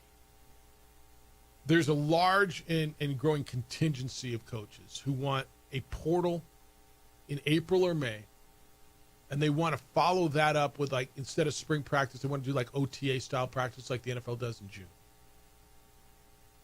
He says he doesn't like the idea that, Georgia, for instance, they use 10 days in June to hold camps. So he didn't like that they're recruiting, evaluating players. June's become the busiest month for official visits on the calendar. So having to practice then he thinks is too much. So when do you want to go? Quote Kirby Smart now. Needless to say, I'm a proponent for January, whenever it fits window. There's people saying we can't get our kids in academically. Well, they're getting mid-year high school players in that same academic window. It's happening everywhere. So I'm a big believer that, and I think that's the decision that has to be made, at least from a standpoint of SEC and a bigger picture of our country. Where's the portal window, and is there one or two? He says, you think tampering is a problem? Put that one portal window in April and see what teams do in January, February, March. Just think about it now, because we're getting ready to make a big decision. A lot of people believe, well, kids won't be able to leave if we put it in April. They're going to have to stay till next semester. Oh, no. They'll be on your campus getting tampered with, collecting 33% of your cap before they leave. There's no perfect answer. The January one, it makes sense. Everything except for academic. He made a point academically, you get mid-year transfer, the high school kids in. JJ, I've made this point a number of times, and I talked to a number of coaches and ADs about it last week. While it is imperfect, and I'm not telling you it's ideal, there is a way to do it. And I keep going back to 2 seasons ago. And I preface this by, you know that every time a coach leaves, right, a 30-day portal window opens up. Every player on your roster now can jump in the portal. So if your coach, let's just say Jason Eck left today, portal would open up for New Mexico players for 30 days. Well, when Nick Saban retired, it was mid-January, it was January 20-something of 2024. So he left and the portal window opened for Alabama. 3 days later, Kalen DeBoer left Washington to take the Alabama job, right? So then the portal window opened at Washington. Now school's already started. 3-4 days after that, Jed Fish left Arizona, take the job at Washington. The portal window opened there. Now we're into February when Brent Brennan left San Jose State to take the job at Arizona, and the portal window opened at San Jose State. And somehow you got all those kids into school. So I'm not telling you it's perfect, but there is a way to do it. And so it's for a significant number, but certainly a significant minority of student athletes. But is it worth blowing up college football or figuring out a way to get these kids in academically and doing a January portal? I think you should get rid of spring football altogether. I think there's a push towards that, and that's where it's going. Why do you need spring football? It's just awkward. You can do workouts. There's going to be OTA kind of stuff. But you need to push this stuff towards the summer. This is why you have weird roster turnovers, because you're locked into this spring football schedule. Then a portal opens up after that, and you just lay it out. We've seen it. We saw it at UNM. A dude transferred to the Lobos who didn't have any film anywhere else, goes through spring, and then leaves. Okay. I think they need to push this to more of a summer model. Get rid of spring football, of the fact that you have to get guys in so you can practice in March. Push it towards the summer. And then you can have maybe an extended portal window that's open in the spring, but then you don't have to. So that's what the Big Ten, while they didn't get there. They didn't have a vote. The Big Ten coaches, they met last week in California. They didn't hold a formal vote on a portal recommendation. But the reports are the consensus leaving that room. They want one window. All the coaches want one window. Okay, now where do you put it? They want it somewhere around the beginning of March or early April that still allows for some sort of spring practice or perhaps OTAs after, but limit the transfer activity to one single window. Now, one of the drawbacks that they talked about there was even with just one January portal, 2 windows would still be needed. One driver for the Big Ten was the notion that the window shouldn't open and close during the college football playoff, which is going later and later every year. And if you go to 16 teams, I mean, where are we going? It's a big, big, big issue. But I think at some point they got to get to one. I think everybody believes that it should be not concurrent with college football's postseason. To me, that seems so simple. Right? You know, this is, you're making major changes to the sport. You know, these athletes want to be compensated. They want to start, having some of the professional style responsibilities. Well, then marry that offseason. Get rid of spring football. Wait to open the transfer portal until after the college football season. You can have your extended window, and then pass rules where you can have OTAs and organized team activities and practice in the summer leading up to camp. The SEC is pushing. Well, it looks like there's a big momentum for a 16-team college football playoff after this coming year, and it's kind of a significant pivot. There was a big push for an automatic qualifiers. They're into the 5+11 model. So it would be the 5 highest ranked conference champions and 11 at larges. Greg Sankey, SEC commissioner, quote, they talked about it. It's called the 5+11 model and our ability to earn those berths. At the coaching level, the question is why wouldn't that be fine? Why wouldn't we do that? We talked about 16 with them. So good conversation, not a destination, but the first time I've had the ability to go really in depth with ideas with them. That was his quote. Look, they're not aligned either. The SEC and the decision's coming from the SEC and the Big Ten. Make no mistake. Florida's athletic director Scott Strickland, Texas A&M's AD Trev Alberts, they're adamant about wanting automatic qualifiers. That means we get 4 teams out of the SEC, and then they say fine. Then we can go to a 9-game league schedule. Ole Miss coach Lane Kiffin, Georgia's Kirby Smart want the 16 best teams. Feels like 16 is the number on the playoff, doesn't it? Yes. All right, so that's a little update on the college football stuff. There's all the spring meetings are going on. Again, I did speak with one athletic director of the Mountain West yesterday in regards to what's going on with the Pac-12 and the Mountain West mediation. Kind of silence out of him. It sounds like Washington State and Oregon State's athletic directors were not present for the mediation. They haven't been in the room, which is really interesting if that's in fact the case. I said, do you guys have a bottom line number? Would JJ, what are we at? $155 million is kind of what the full sum is that the Pac-10 would owe the Mountain West if you went by agreement. And I said, are you guys going in and saying, okay, we'll take 120, 25, whatever the number is, and walk out of the room? Cool. Let's just, because both sides are incentivized to move. They both need to move forward. It's late. I mean, how would you feel going in? If you were going to a mediation, you were the Mountain West. Fine. All right. $155 million. You know what? Give us $125 million. We could be done. $120 million, whatever the number is. The Pac-12 probably thinks 50. I'm going in there, stunner shades on, feeling like I'm in a great position. If you're the Mountain West. We're getting $100+ million. Yeah. I wouldn't go less than $100+ million. I wouldn't go less than 120. 505-246-0610. It's the opening drive on 95.9 FM and AM 610, the Sports Animal. This report is brought to you by Sandia.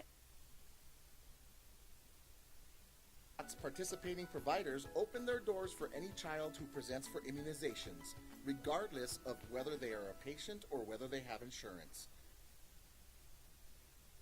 We would like to thank the following sponsors for making this broadcast possible. From the Sandia foothills to the banks of the Rio Grande, generations of families remain.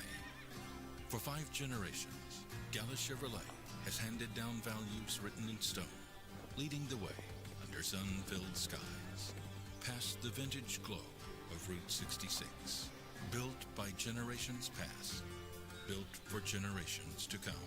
This is New Mexico. This is Gallus. You followed him from the first day he signed with the team. You remember the day he poured in 63 points? The night he played a sold-out concert to 30,000 people. The day he gave his infamous speech. That's why you believe in heroes. That's why you remember and collect their memorabilia. All in Autographs, where you can meet some of the greats, collect some of the greats, and share your own legacy. Visit All In Autographs, where you can celebrate the great and have your own piece of history. TurboThreads is a proud sponsor of ProView Networks. Almost 30 years of experience means fast service, great prices, and a wide selection of apparel from t-shirts to performance sport shirts, even jackets and hats. They feature low minimums and no setup charges on most orders. TurboThreads is located at 1503 Golf Course Road in Rio Rancho, or find them on Facebook, online at turbothreads.com, or call 999-1234 for TurboThreads.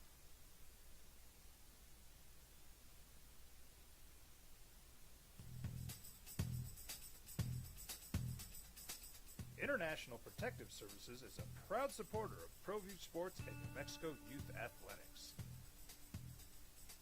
IPS provides residential and commercial security services in the Albuquerque metro area. For more info, please call 505-897-2420 or visit internationalprotectiveservice.com. Albuquerque's leader in sports is ProView. From pros to prep, all your favorite action.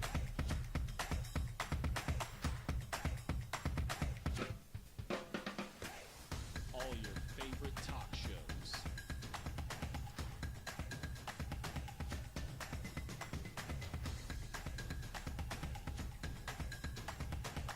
Find it on ProView Networks. ProView Networks would like to thank the following sponsors for making this broadcast possible. Hans Whitler Automotive, German car maintenance and repair in Albuquerque, New Mexico. Call 505-294-7684 or visit HansWhitlerAuto.com. Well, I'm going to the frontier, walking to the cashier, order up a root beer and a number one. Cover it with green stuff, one scoop is not enough. Find a booth is real tough, backed by the Duke. Meet my family, meet my friends in the quirkiest restaurant I have ever been.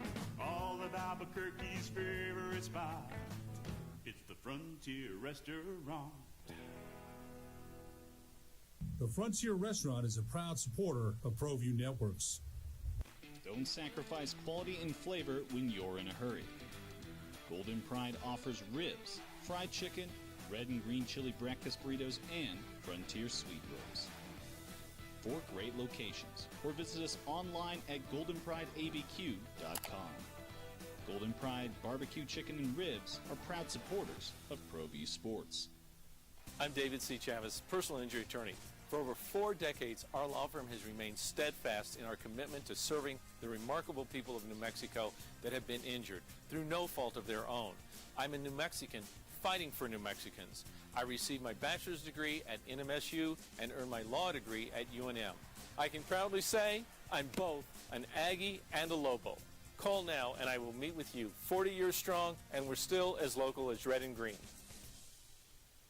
I'm a Blaze King customer, and I have been for the last 10 years. Blaze King stoves are very efficient, they're easy to maintain, and they use a lot less wood than you would typically use with a fireplace. Blaze King, that's a fire. The heat is on when it's a Blaze King wood stove, controlling heat up to 40 hours on a single load of wood with a built-in thermostat. See for yourself at either Blaze King showroom, Albuquerque and Santa Fe. Blaze King, and now that's a fire. We've been trained, conditioned, and rewarded for doing more. But people weren't designed for all that doing. Our bodies need to settle into nothing from time to time. Into nothing at all. In a world obsessed with doing more, we invite you to undo.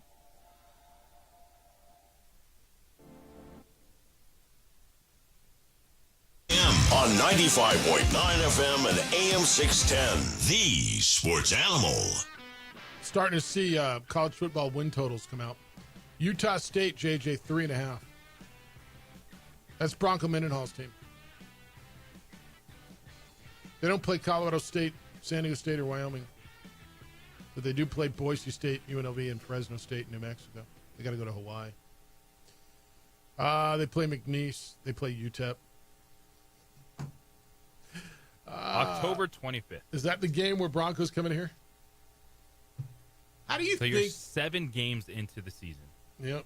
At that point in time. Both. How will the fan base be feeling? Do they show up for that game no matter what the record is or no? I mean, right? If you give a damn, I'm not telling you should or you shouldn't, but if you do, like you know when it is, just block. I don't know if it's day or night. Just block it out. That if you care, that's all. All right, we were talking a lot this week about, and last week, about the student fee increase and money's going to athletics from student fees. And New Mexico currently is 8th out of their 11-team league and how much they get for athletics from student fees. And Carl sent me a note the other day about, Dave Bliss when he left was making whatever he was making, and in today's inflationary numbers, that should only be $475,000. That's what you should pay your basketball coach, which would put him would put New Mexico by far the lowest paid coach in the league. And I said, market value is increased. You might be right on inflationary numbers. I didn't run your numbers, but okay. But what's market value? And if you're paying your coach the lowest, your coach is the lowest paid in the league, what is it you expect from your program? And so Carl responded, quote, paying market value. Jeff, I have a relative that might have to close their business. They can't afford to pay market wages anymore. They can't shake down the students and taxpayers for more money. They have to get it from customers who are going to laugh if you tell them, sorry, I've been charging you $50, but now it's $100 because that's what's needed to cover my costs. Customer's only going to pay $60 or $65 before they walk. When $12 million in student/taxpayer subsidies isn't enough, you need $20 million, and that doesn't include facilities. Maybe it's time to rethink what we're doing here. Carl, I would argue with you if whatever your relative is selling, if it's $50, then but now it's $100, and I'm going to guess your relative is selling whatever it is competitively priced with his or her competitors. Meaning if your relative, let's just say your relative is selling microwave ovens, and they're $100. And I know that's not the price, but whatever. And JJ's wife needs a microwave oven. They go to your relative, and it used to be $50, and now it's $100. And your competitor is $98, and your other competitor is $110. That would be market value, right? See what I'm saying? Yeah, it used to. I mean, does everybody have a breaking point? I imagine everybody does. Yeah. At what point do I not need a microwave oven? Maybe that's a bad example, but give me something that's $100. What's $100? Dinner? Yeah. Dinner before the movie you pay for? I mean, right? Let's just say, it's a shirt. It's a pair of pants. Whatever it is. At what point do I not need it or I can't afford it? Now, the $60 per semester, the $120 increase in yearly fee for students, is that going to be the deterrent? Says I'm not going to the University of New Mexico. It might be for somebody. I doubt it's going to be for many. And Carl, it's just rethink what you're doing here. Yeah, that's what I've been asking. So you still have not given me. I've asked if you don't want to pay more in student fees, and I think this is only just part of the solution, because part of it is also increased ticket sales and pricing and sponsorships and television, every revenue stream you can find, naming rights, yes, all of it. Fees go up. They never go down. Remember during, there was, when they started charging on airlines, I was just trying to think, luggage fees, right? It was when fuel prices were like $5. But they never came down. When fuel prices went down to $2 or $3, did they ever get rid of those fees? They never did, right? When there a local fast food chain that started charging a surcharge for eggs about 3 months ago? It was still on the menu last weekend. The surcharge is still there. Egg prices have dropped all the way back down, right? Like those fees almost never go away. No, once they're there. Yeah. So, Carl, and they're not going to go down. I don't expect you to feel great about having to pay more. And I know you and I are not going to see eye to eye on this, and I don't know who you want to pay the bills, and you're telling me that, you know, students shouldn't have to pay and that they're getting nothing for it. I would argue that that's not right. This is a model that's being used everywhere. Well, just because everybody jumps off a bridge, Jeff. No, look. But when you say maybe it's time to rethink what we're doing here, I guess Carl said yesterday, right? Go dark for 2 years and wait for Trump and Saban to figure this thing out. Isn't that what he said yesterday? Okay, yeah. What's there to figure out? They can't. You can get out that black Sharpie all you want. You're not putting the toothpaste back in the tube. That's right. Sarah's in on the women's program, is investing in the program. Jeff, the knee-jerk reaction after a tough season is to throw money at the program. But is that wise when your league isn't going to be rewarded with postseason opportunities, with the last at-large in 2010, and your champion gets a 14 seed and gets blued out by Fitty? Lobo Athletics needs to decide how much is a WBIT bid worth, because that's the current ceiling for your league, and then spend based upon that. Talking about women's basketball, she says that the Mountain West has not got an at-large bid in women's basketball since 2010. Who won the league this year? Was it Wyoming? Who somebody beat UNLV? San Diego State. They got a 14 and got beat by 50 points. So she says, do you stop spending on women's basketball? How much is a WBIT bid? And I'm going to resort to this, and I know people don't really like this, but I believe it to be the truth. Spending money does not guarantee you success. It does not guarantee you a championship. But not spending competitively with your peers pretty much does guarantee that you will not have success. Do you agree with that? Absolutely.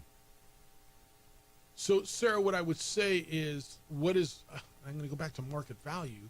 What is reasonable, what is proportional to spend on women's basketball? And that means coaching salaries, recruiting. Look, your travel, the Title IX is going to tell you what your travel is. Your travel's got to be competitive with your men's. And I see where she's coming from. Like, well, why are we spending money on this when the best we can do is the WBIT bid? And we don't even get that. Well, but the program has the potential to make money. People still do come out and watch it. They are still one of the highest attended women's basketball programs in America, correct? That is correct. So, I mean, where are you going with that? But it's an interesting conversation there. All right, 505-246-0610. Emails Jeff at sportsanimalabq.com and JJ at sportsanimalabq.com. When we come back, It's more NFL. How about a bounce back in Dallas? Cowboy fan, how about a bounce back at running back? Will that work for you? Well, maybe. We'll do that when we get back. NBA Finals tip-off June 5th. Twin Peaks will be your home court for every game. You can catch every second of the action on wall-to-wall TVs with scenic views, cold 29-degree draft beers, and mouth-watering eats. You got wings, burgers, flatbreads, you name it, they're hot and ready. Grab your crew, order a bucket, settle in for the finals all the way through that final buzzer. It's championship season, and there's no better seat than there is at Twin Peaks. Don't forget Bourbon Week and the U.S. Open in golf. Bourbon lovers, they got a week for everything, man. National Bourbon Week is coming up, and Twin Peaks is your spot to celebrate June 11 through 16. Enjoy a selection of rare bourbons, cocktail specials, barrel select pours, hand-picked by the Lodge. Plus, they got the U.S. Open, which tees off June 12th. Can't make it out to the tee box? Me neither. Twin Peaks has every swing, every chip, every putt on the wall-to-wall TVs.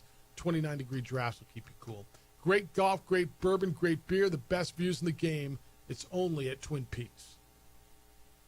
This report is sponsored by Rapid.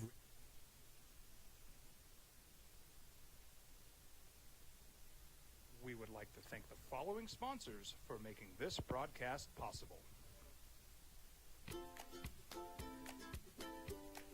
The Yeller Sub, located on 7200 Montgomery Boulevard, serves breakfast all day long along with classic hot and cold subs. Don't forget about our shakes, malts and floats made with your favorite Blue Bell ice cream. 45 years and still going strong. Come on down to the Yeller Sub, official sandwich of ProView Networks.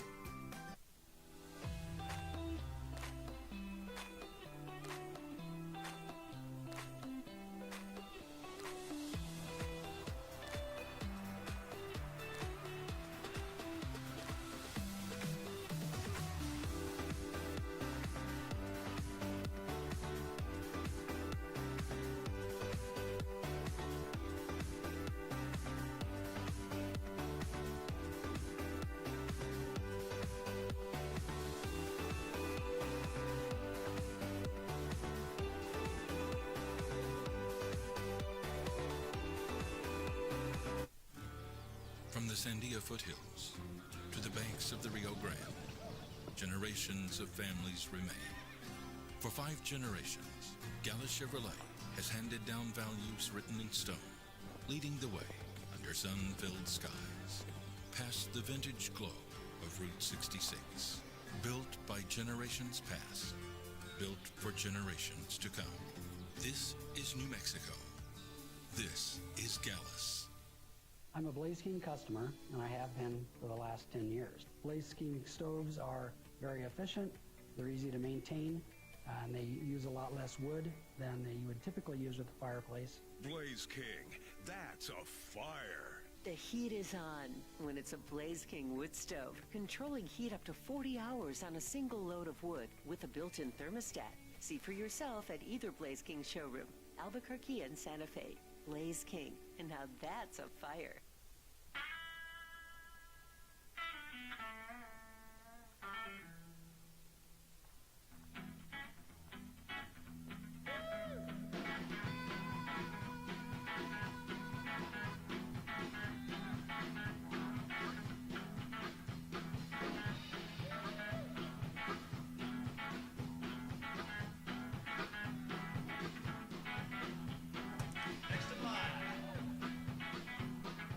Rudy's is a proud supporter of ProView Networks.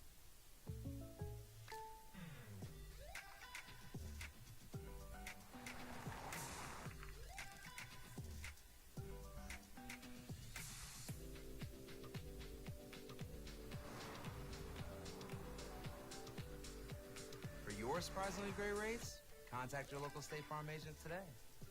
If you want the real deal, call State Farm agent Marty Size in Albuquerque today. Like a good neighbor, State Farm is there. We would like to thank the following sponsors for making this broadcast possible. For over 20 years, Evergard Roofing and Solar has been committed to customer service. Locally owned and operated, Evergard offers both commercial and residential roofing and solar services. For more info, please call 505-821-9543. Evergard Roofing and Solar are proud supporters of ProView Sports Network and New Mexico Youth Athletics. I might not be in the cage as much anymore. Just like riding a bicycle, I can pick up the fight from where I left off.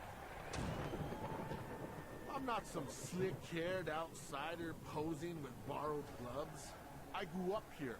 New Mexico is in my blood. I'm a New Mexican fighting for other New Mexicans.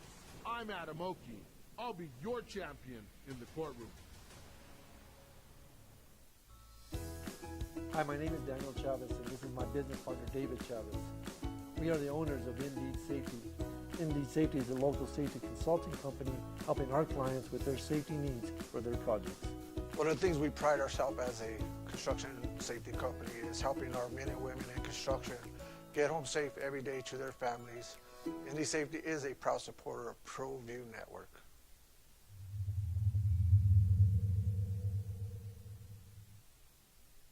We would like to thank the following sponsors for making this broadcast possible.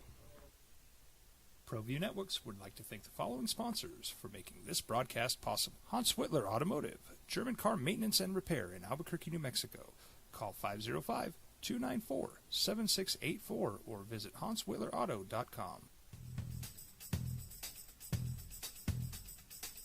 International Protective Services is a proud supporter of ProView Sports and New Mexico Youth Athletics.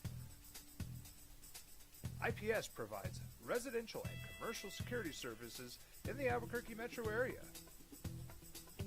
For more info, please call 505-897-2420 or visit internationalprotectiveservice.com. Albuquerque's leader in sports is ProView. From pros to prep, all your favorite action.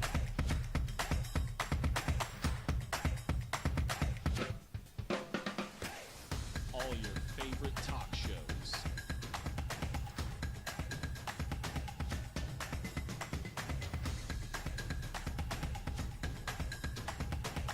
Find it on ProView Networks.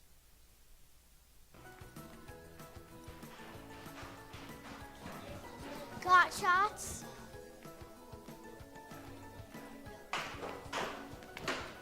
Got shots? Got shots? During Got Shots, participating providers open their doors for any child who presents for immunizations, regardless of whether they are a patient or whether they have insurance. You're on Thursday night. Your running backs are Javonte Williams and Miles Sanders. You like that? Javonte only missed one game during his final two seasons with the Broncos, but says he doesn't feel like he was 100% for those games. Quote, I feel completely like myself.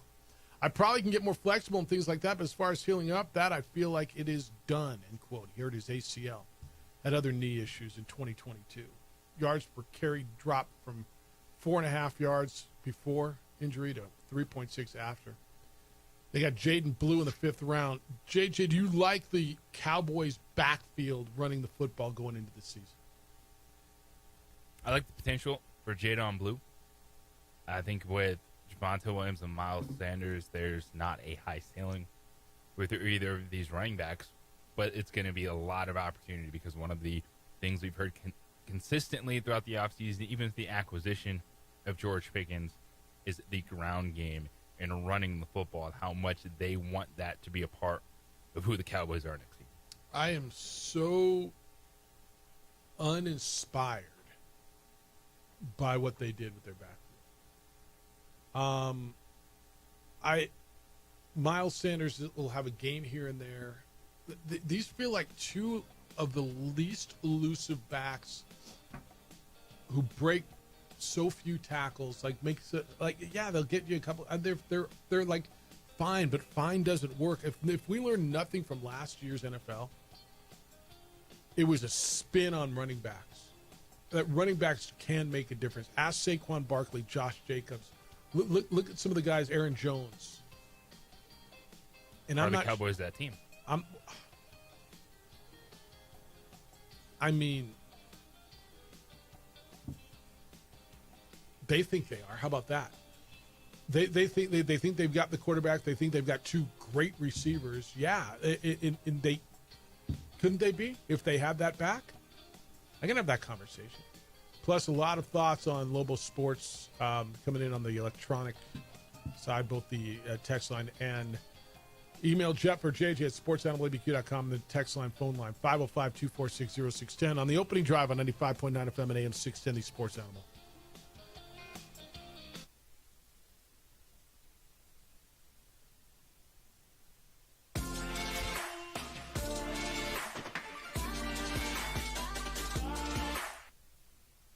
We would like to thank the following sponsors for making this broadcast possible. TurboThreads is a proud sponsor of ProView Networks. Almost 30 years of experience means fast service, great prices, and a wide selection of apparel from t-shirts to performance sport shirts, even jackets and hats. They feature low minimums and no setup charges on most orders. TurboThreads is located at 1503 Golf Course Road in Rio Rancho, or find them on Facebook, online at turbothreads.com, or call 999-1234 for TurboThreads. High school sports are back. You can watch every ProView Network broadcast online on the NFHS network. Every moment from every game from every sport, including all NMAA state championship games. Get your monthly pass now. Just go to ProViewNetworks.com, click on the NFHS logo, and sign up today. Watch New Mexico's best. Well, I'm going to the frontier, walking to the cashier, order up a root beer and a number one. Cover it with green stuff, one scoop is not enough. Find a booth is real tough, back by the Duke. Meet my family, meet my friends in the quirkiest restaurant I have ever been. All of Albuquerque's favorite spot, it's the Frontier Restaurant. The Frontier Restaurant is a proud supporter of ProView Networks. Don't sacrifice quality and flavor when you're in a hurry. Golden Pride offers ribs, fried chicken, red and green chili breakfast burritos, and Frontier sweet rolls. 4 great locations, or visit us online at goldenprideabq.com. Golden Pride Barbecue Chicken and Ribs are proud supporters of ProView Sports. The Yeller Sub, located on 7200 Montgomery Boulevard, serves breakfast all day long along with classic hot and cold subs. Don't forget about our shakes, malts and floats made with your favorite Blue Bell ice cream. 45 years and still going strong. Come on down to the Yeller Sub, official sandwich of ProView Networks. I'm a Blaze King customer, and I have been for the last 10 years. Blaze King stoves are very efficient, they're easy to maintain, and they use a lot less wood than you would typically use with a fireplace. Blaze King, that's a fire. The heat is on when it's a Blaze King wood stove, controlling heat up to 40 hours on a single load of wood with a built-in thermostat. See for yourself at either Blaze King showroom, Albuquerque and Santa Fe. Blaze King, and now that's a fire. We've been trained, conditioned, and rewarded for doing more. But people weren't designed for all that doing. Our bodies need to settle into nothing from time to time. Into nothing at all. In a world obsessed with doing more, we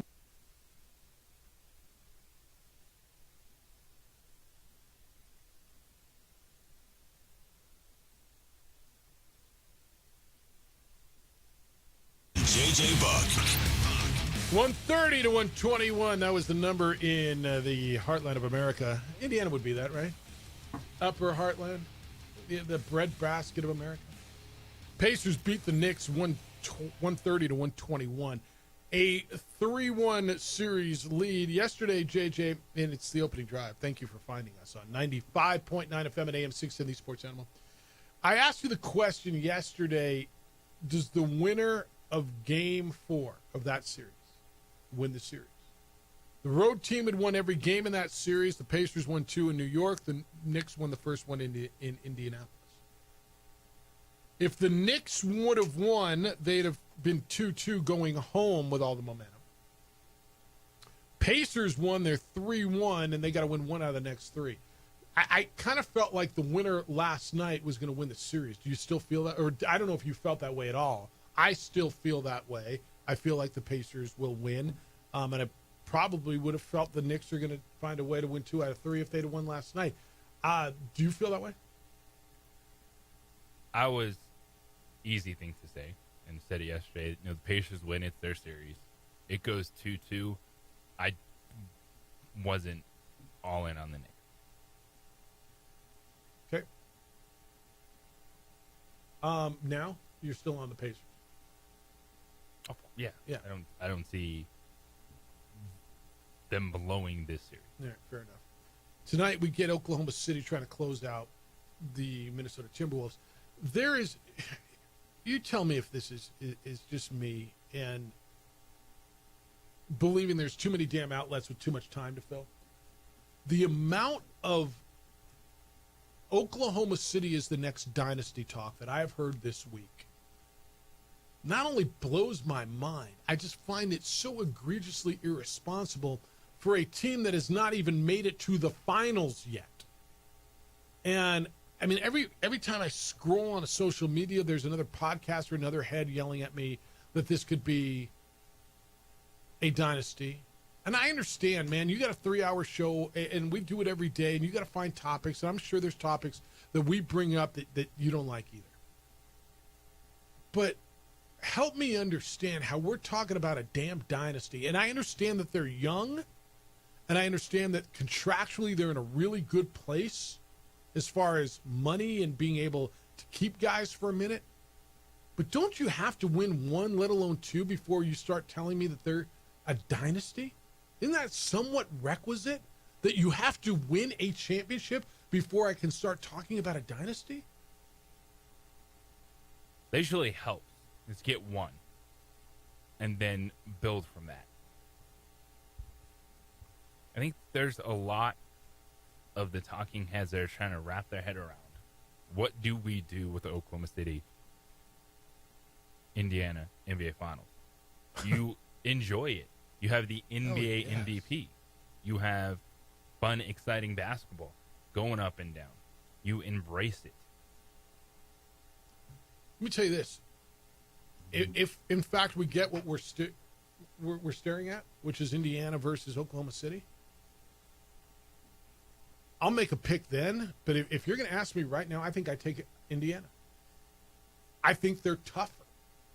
And I know I asked that about that yesterday.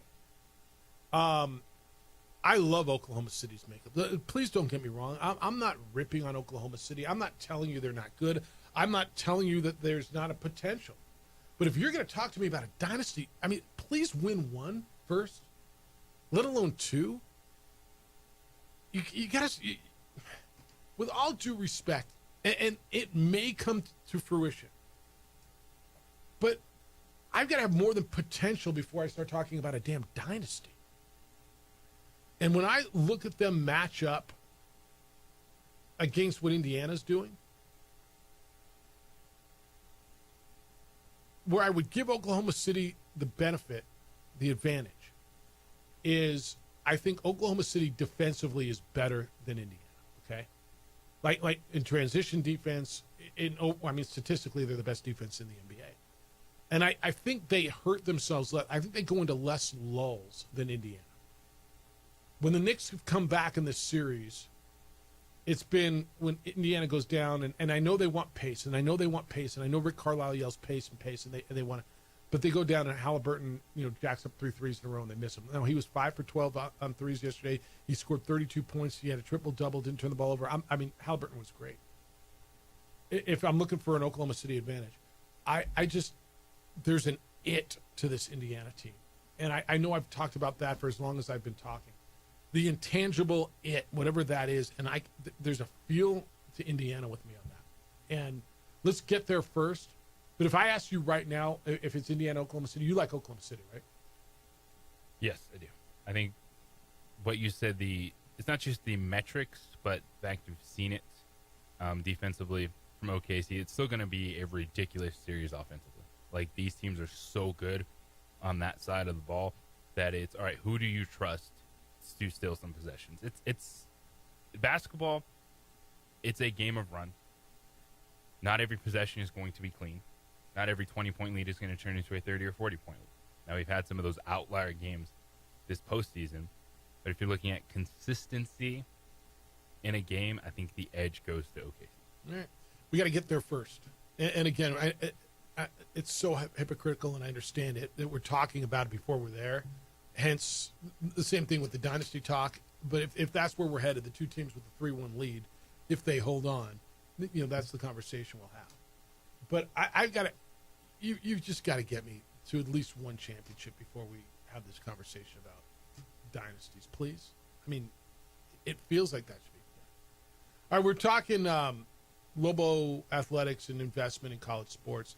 Mo sent me a text, and if you're just joining us, I got an email from Carl, and I was talking about market value and what you're paying in your investment, and it got into the student fees thing and all those things.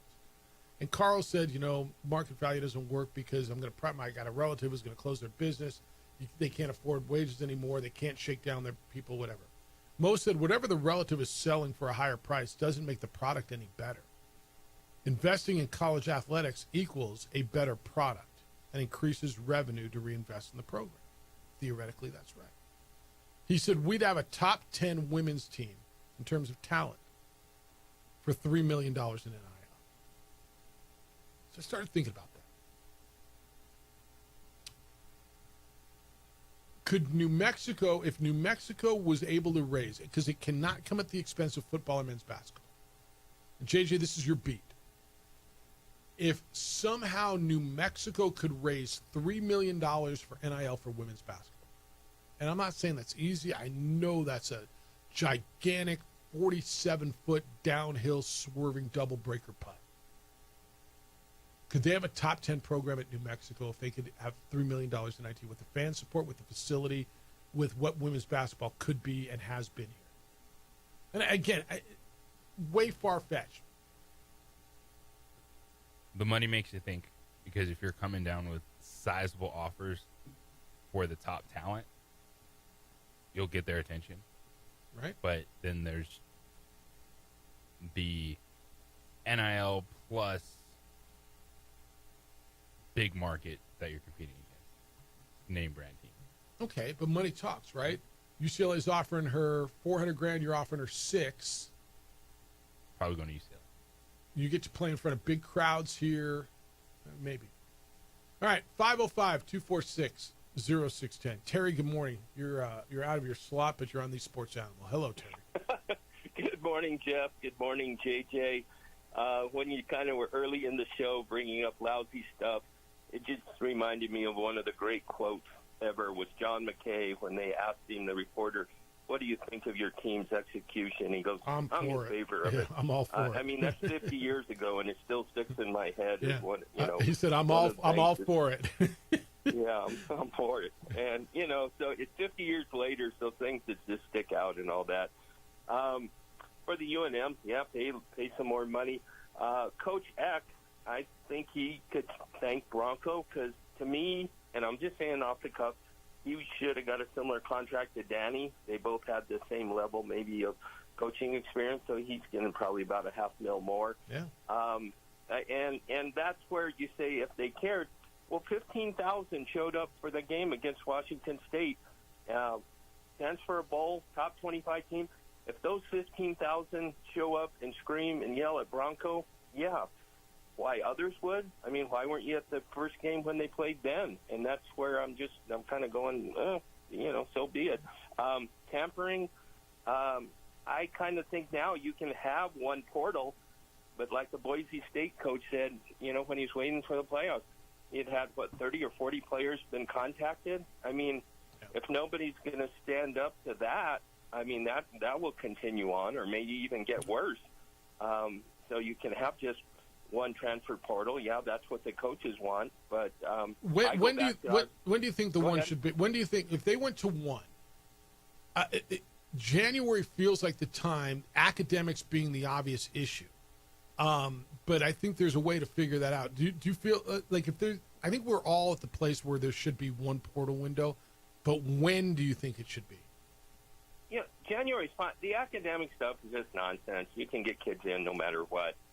I do feel for some kids who go through spring ball and realize they're not wanted, it's a difference of there's money out there versus, hey, I thought I was going to play now third or fourth string.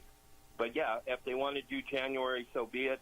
I think what's the other option is if kids live in May, they have to sit out a year. Is that what you're thinking? No. I mean, that would be the window, right? So it would be in May. It'd be after spring ball, and they could transfer, and they'd be on campus for fall practice. Well, but I just thought you thought January should be the one transfer. Yeah, but if it's in May, that's how that would work too. That would be my preference, but I'm not a coach, and I'm not. Yeah. And so you have that, but then you have kids just leave school. I mean, the UNLV quarterback left after 4 games? Because he didn't get paid. I don't know. Did he find a home? It's a great question. I don't know the answer. JJ, whatever happened to that guy? Yeah. I don't know the answer. Okay, I was just putting it up. If he was getting kind of penalized or whatever, and said, "Hey, dude, you did this, we don't want you," but I imagine somebody's going to grab him. But yeah, he just after 4 games said, "I'm done. I'm out of here." So yeah, that's not a lot to expect. Whether he was supposed to get money or not, who knows? But he pretty much bailed on his kids, his teammates like that. So yeah, you figure out a window that the coaches still want control. But like I said, the tampering and the money, and I was hoping later in the week maybe you'll talk about them wanting to redo the playoff schedule because I had no problem with the way it went. Yeah, we're gonna get there too. Yeah, Terry, I think they overreacted. I think 1 year window of just saying it because all it would have done is Texas would have moved up to 3, or Penn State would have moved up to 3 and Texas to 4, or Texas 3 and Penn State 4. Ohio State still would have played a first-round game. That's right. That's right. And so, yeah, just people voting, yeah, and that just says Big Ten, SEC, because preseason numbers will be that. Utah was supposed to be the Big 12 team, and since they lost, then, nobody else matters. So, yeah, there's always flaws. Hey, let me answer your question. Matthew Sluka. All right, see you. Matthew Sluka is at James Madison. That's the quarterback. He's at James Madison. And we're moving a transfer portal window is not about, tampering is going to be there. Yes.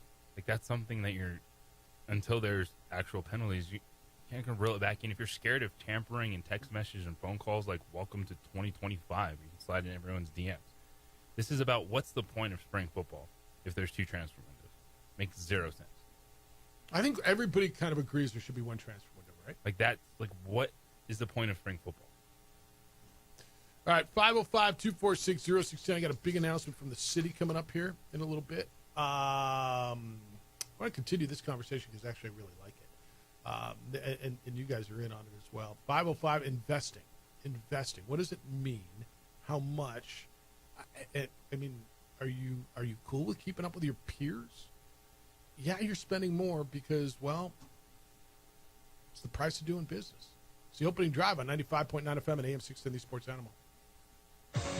Listen every Saturday morning. Invite you to undo. We would like to thank the following sponsors for making this broadcast possible. We would like to thank the following sponsors for making this broadcast possible. For over 20 years, Evergard Roofing and Solar has been committed to customer service. Locally owned and operated, Evergard offers both commercial and residential roofing and solar services. For more info, please call 505-821-9543. Evergard Roofing and Solar are proud supporters of ProView Sports Network and New Mexico Youth Athletics.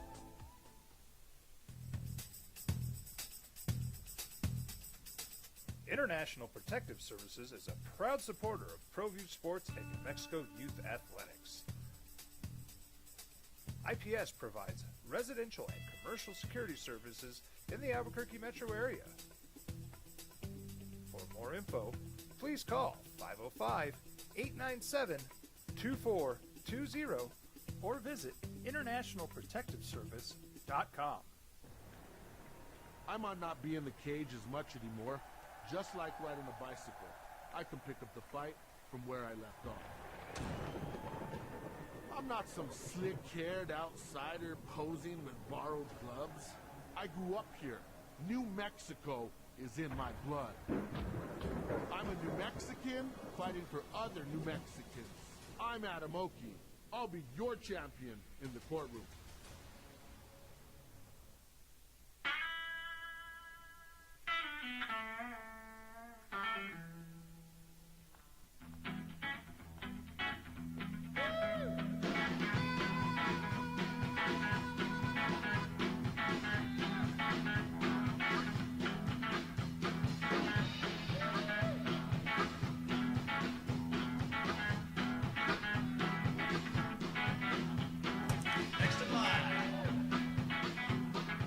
Rudy's is a proud supporter of ProView Networks.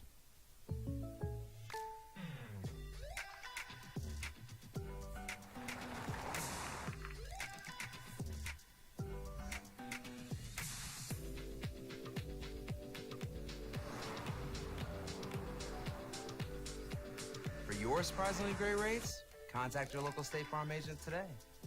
If you want the real deal, call State Farm agent Marty Size in Albuquerque today. Like a good neighbor, State Farm is there. Hi, my name is Daniel Chavez, and this is my business partner, David Chavez. We are the owners of Indeed Safety. Indeed Safety is a local safety consulting company helping our clients with their safety needs for their projects. One of the things we pride ourselves as a construction safety company is helping our men and women in construction get home safe every day to their families. Indeed Safety is a proud supporter of ProView Network.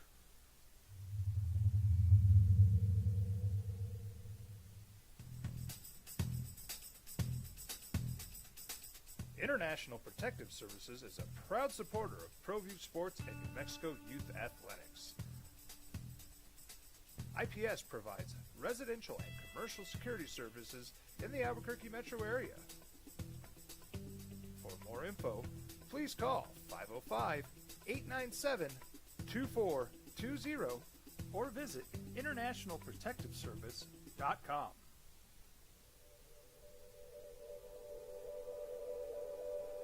We aren't all born with the same opportunities. But it's the people who care that change everything. Get ready, Spell, get ready! My coach. My teacher. My older sisters. My grandma. My brother. My tutor. My dad and my mom. As New Mexicans, it's up to all of us to do our part. So that no child goes without love. And no family has to do it all on their own. They're all our children. Every single person is called to make a difference in the life of a child. It's up to all of us to do our part. To pull together. Pull together. Pull together. To make New Mexico the best place to be a kid.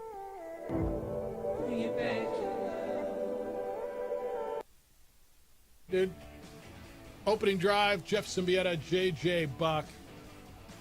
Oh, no, I'm not even going to tell you about your car right now. No, I've already done that today. Bernalillo County is hosting all kinds of events this summer. As school's out, when's the last day of school? Graduations have happened. I mean, my child's been home for a month. I mean, school ended early. Austin's here from Bernalillo County, and we're going to go over some actually really cool stuff that you got this summer. What's up, man? How you living? Oh, I'm doing all right. How are you? All right. Did you load up on coffee here, or did you bring it in? I mean, I'm not sure which coffees.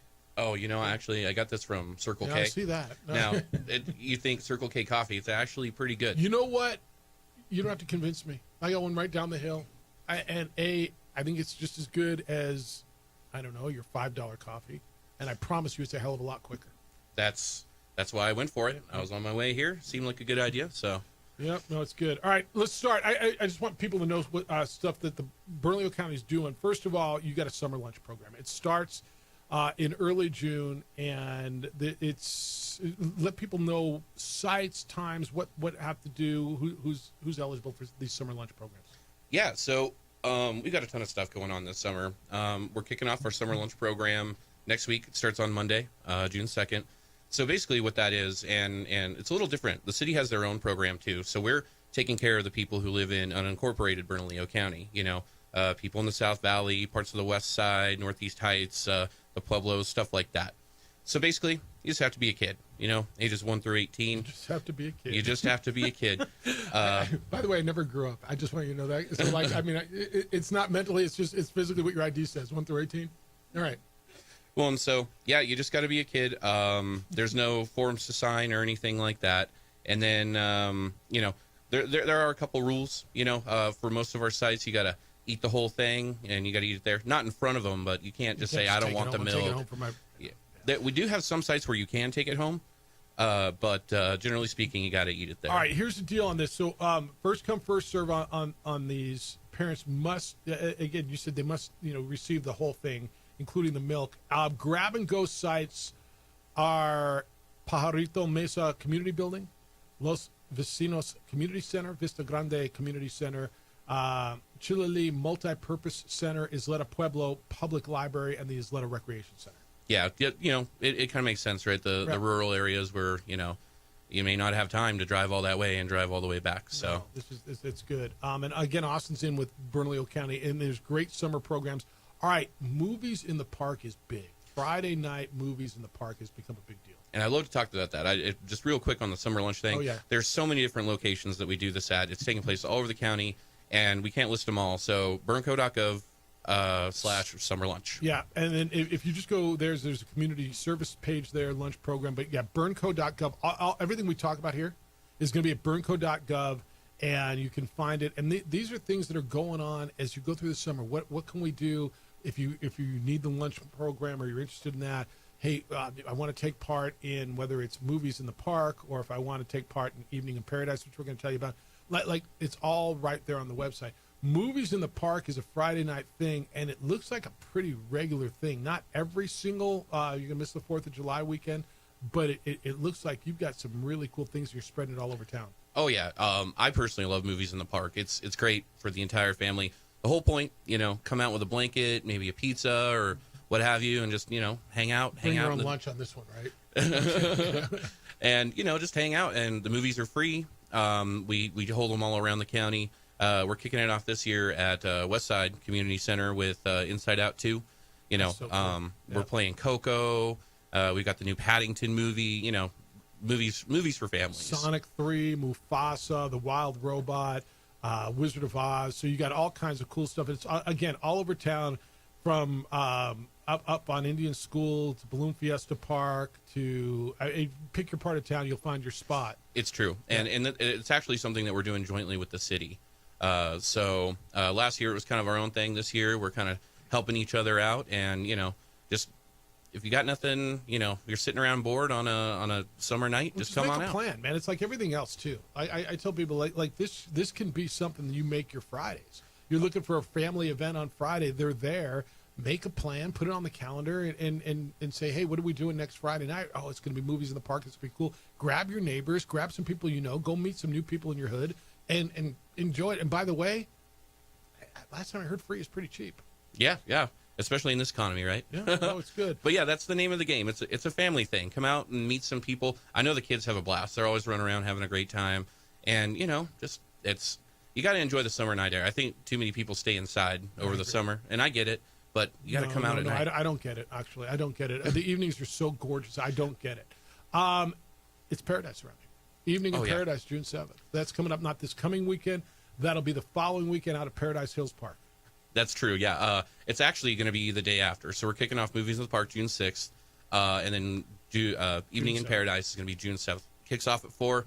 So every year, Commissioner Walt Benson, he throws this big shindig, Evening in Paradise. This year it's going to be Moana themed. Nice. And again, it's fun. It's fun for the whole family. It starts a little earlier, 4 p.m. And there's all sorts of stuff. There's bounce houses, zip lines, face paintings, stuff like that. There's even a beer garden for the parents. Trucks, probably. food trucks, food vendors of all kinds. So come and hang out. We got local music, dance groups. And then at the end of that night, we're also going to be watching a movie, which will be Moana 2. See, look at the theme. Look at you guys staying true to theme. This is cool. And look, summertime's here. It warmed up. Kids are out of school. What are we doing? You got a bunch of free events. It's all online. Go take a look at it. Go to burnco.gov. Bernalillo County's putting on all these things. It's the movies in the park on Friday nights. It's Evening in Paradise coming up on June 7th. It's the lunch program that'll get your kids fed during the day. If you need that assistance, if you want that assistance, it's there for you. It's all online. Go to burnco.gov and you can guide yourself through there. It's pretty easy to guide yourself through all that. Well, obviously Google's a great tool, but burnco.gov/summer lunch/movies in the park /evening in paradise. Yeah. We've got all that. We've got a great web team. They keep it up to date all day, every day. So anything you need, you can find there. Austin, it appreciate you. No, thank you for doing this. Thank you to everybody over at Bernalillo County who's doing great things in the community, making things happen, giving people stuff to do, safe, community, family-friendly stuff this summer. It's all there. Again, go to burnco.gov. You can navigate your way through it, but it's the lunch program. It is the movies in the park. It's the Evening in Paradise. All those things are there. Burnco.gov. Enjoy the summer. Appreciate you stopping by. Well, thanks. I hope you enjoy yours as well. Promise I will. If you're on the phone, stay there. I want to hear the conversation. We're going to get back into it. I got Cowboy fan on me, college football fan on me. Where are we going with the budgets? What's too much? What's not enough? How are you going to solve the world's problems? Oh, JG will do that when we come back. It's the opening drive on 95.9 FM and AM 610, the Sports Animal. You're listening to the Jim Rome Show.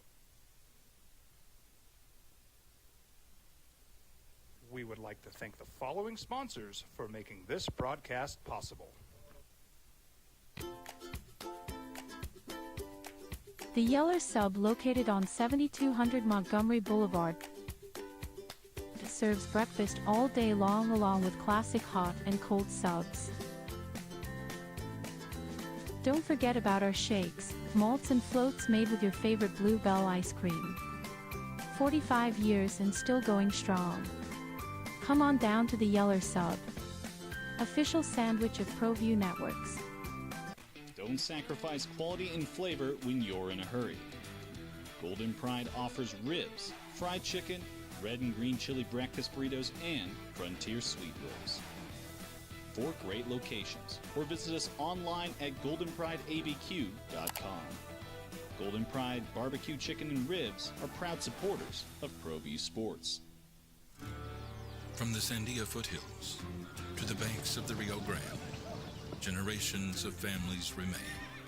For 5 generations, Gallus Chevrolet has handed down values written in stone, leading the way under sun-filled skies, past the vintage glow of Route 66.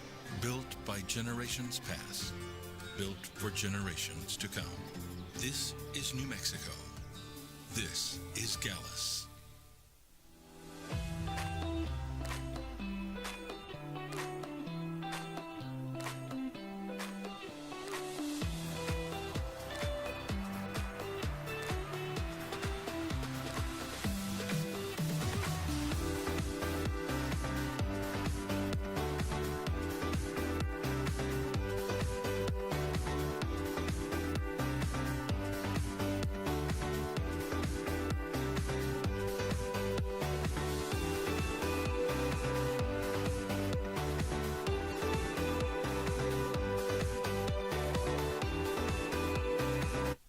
Like to thank the following sponsors for making this broadcast possible. For over 20 years, Evergard Roofing and Solar has been committed to customer service. Locally owned and operated, Evergard offers both commercial and residential roofing and solar services. For more info, please call 505-821-9543. Evergard Roofing and Solar are proud supporters of ProView Sports Network and New Mexico Youth Athletics.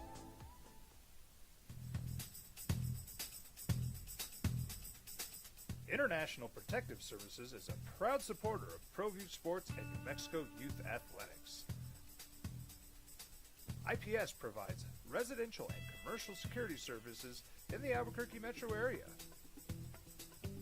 For more info, please call 505-897-2420 or visit internationalprotectiveservice.com.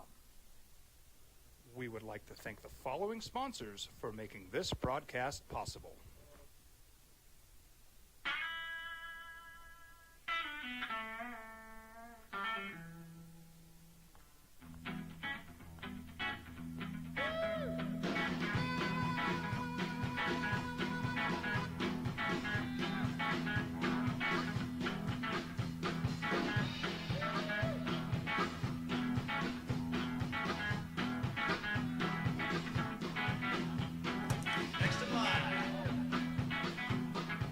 Rudy's is a proud supporter of ProView Networks.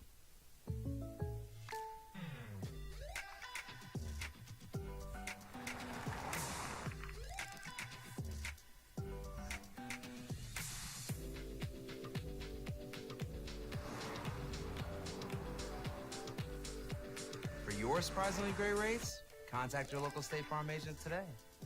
If you want the real deal, call State Farm agent Marty Size in Albuquerque today. Like a good neighbor, State Farm is there. I'm David C. Chavez, personal injury attorney. Our law firm was founded by my father, Thibaut J. Chavez, with one goal, to get New Mexicans the help they need. That's why we built a different kind of law firm. We focus on family values, dedicated service, and we make a real contribution by giving back to our communities. We can't change what happened to you or your loved ones, but we can help you get back on the road to recovery.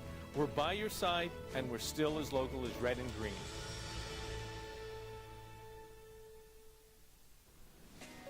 Hi, my name is Ruben, and I'm with the New Mexico Educational Assistance Foundation. We are proud sponsors of high school and college sports. Either college or trade, we can help you find the funding you need. Go to nmfafsa.org. That's nmfafsa.org. We would like to thank the following sponsors for making this broadcast possible.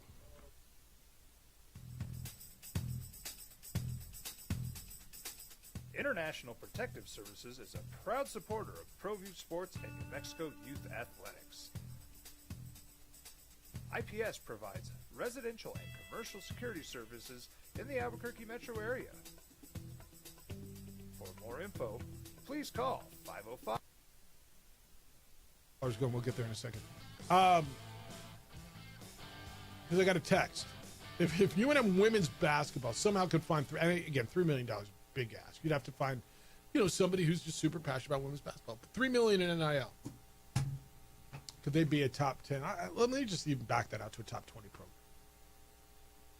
I don't know. Grady, good morning. You're on the Sports Animal. Hi, Grady. Thanks for holding. Summer evening enjoyers of the OD and the AM. Oh, that's What's right. happening? Movies in the park, baby. That's right. What's happening? Hey, I want to talk about the investment thing, and I want to maybe take a little bit of a tangent, a little offshoot, and maybe head off some of the arguments that you'll probably hear. So, as a parent of a D2 athlete, I can tell you that if one of the options people continue to sell is drop down to 1AA or lower, this is to the fans, you will not go. Period. I that's very few guarantees in this life. I 100% guarantee fans will not go. I've attended, I can't tell you how many of these contests, chock full of New Mexico athletes, and no one is there. And you can tell me, yeah, well, the talent level is lesser. You're right, it is. And if you drop down, guess what? The talent level will be lower, too. As will the talent level of the competition. Exactly. And I can also tell you that every single event is streamed. You can watch every single one. And holy smoke, do we get folks belly aching and crying when they have to try to log in and access something? All those events of those schools are streamed. So not only will you not show up, you won't watch. And, you can't tell me otherwise. So I'm with you 1,000%. Just be honest. When these folks call in and they want to argue about dropping down, be honest, because you're not going to go and you're not going to watch. I've seen it I guarantee it. And I can also tell you this. When you go to funding, because you're going to still need funding, why in the world would the legislature or anybody else fund you at the level that you are even now? Because guess what? You're lower. You drop down. You have, lower competition, all this. Why would we fund you at a higher level? They will not. So, exactly. So all of these things, I just want people to be honest. When you come in here with that, quite frankly, in my opinion, that garbage argument, be honest. Because, that will be a recipe for absolute disaster. You might as well say just stop having athletics, because that's what will happen. And like I said, I can guarantee you, you won't show up, you won't watch, and you will not get the talent that you're getting right now, and you will for sure not get the funding. Great call, man. I agree with him 100%. I've listened to this argument from a very, very, very, very small and somewhat vocal minority, JJ. Drop down to FBS. We'll be competitive. We can win there. What makes you can't beat Montana State now. But if you go into the Big Sky, somehow you're going to be dominant there. If you start competing against Incarnate Word and Abilene Christian in the loans, what in the Southland, you think you're going to start beating those schools? No. And are you going to go? Hell no. You're not going now to go see San Diego State or Colorado State, but somehow you're going to show up to play when you play Northern Arizona or Incarnate Word. Oh, his point is right. We just say I don't care anymore. We can't compete and just stop trying and just quit and blame it. And if that's where you are, fine. That like you said, just admit it. Yeah, and the conversation of level of investment versus what your expectations are. My expectations for the Lobos right now, compete in your conference. With so much that is changing, the conference is going to look dramatically different after this season. Do what you can to be at the top of your conference. Then from there, that's where postseason opportunities will arise from. If you happen to be on one bid league in women's basketball, which has been brought up, that is the truth. We'll try to be that one team. Because if you're going to do it to a level, or at least you have a chance. That's what I mean by when I say peer institutions. That means the institutions against whom you compete in your league. But I haven't heard it today, this drop down. But you don't want to invest. Like Bourne just here. But investing has not made it better. Jeff, when I look at Lobo basketball / Lady Lobos recruiting classes, I don't go, wow. I'm sure glad we have NIL. There's no way we could have landed that dude or that gal 5 years ago. First of all, really? So when Jamal Mashburn got here, when Jalen House got here, you didn't go, wow. And you're like, no, we landed Kendall Williams and, oh, okay. If you don't have that investment, you don't get those guys. You don't. With all due respect, there's not a chance in hell without NIL you had Donovan Dent last year and probably the year before. Like last year, zero chance, right? That you had Donovan Dent. So go ahead. Bourne, what you're saying is don't invest. We're not better, so why are we investing? Okay. We're already in last place in football, although you weren't. They won 3 league games last year. Did they win 3? They beat Utah State. I just know they beat Utah State. They won 4 games last year. They beat New Mexico State, Washington State, Utah State. Who was the other win? This is the FCS game? Yeah, they're 3-4 in conference, 5-7 overall. They won 3 league games last year. Air Force. Mm-hmm. Yeah. But they won 5 games last year. So they beat Air Force, Utah State, and San Diego State. They won at San Diego State. Yeah. But I mean, boy, so again, is the answer just don't invest, don't have NIL, and while everybody else is moving forward, you just say, all right, we just stink. We're just going to roll out crap teams. Well, Jeff, we're already rolling out crap teams. Well, but you're not.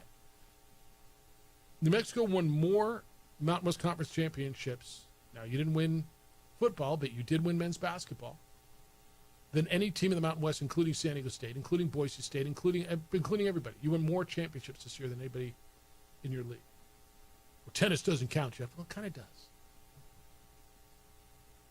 I mean, if the answer, and JJ, they're coming from the same 3-4 voices, so I got to believe that most people don't feel this way. But, you know, the Bournes and the Carls, like, I get it, man. You don't, everybody who, when you say we're investing, you think you're buying a championship. What you're basically trying to buy is a chance at a championship, right? You're trying to buy a chance to be competitive within your league because everybody else is investing too. But again, Bourne, I'll ask you. So, okay, don't invest in NIL. Don't invest in you know, have your student fees go in. What do you think will happen? Colorado State is, or okay, they're leaving. Wyoming is, San Jose State is, Air Force is at a different place. All the teams in your league are. So go back to 1998 and pay $250,000 for a coach and don't pay NIL? Or shut down athletics? And those are your options.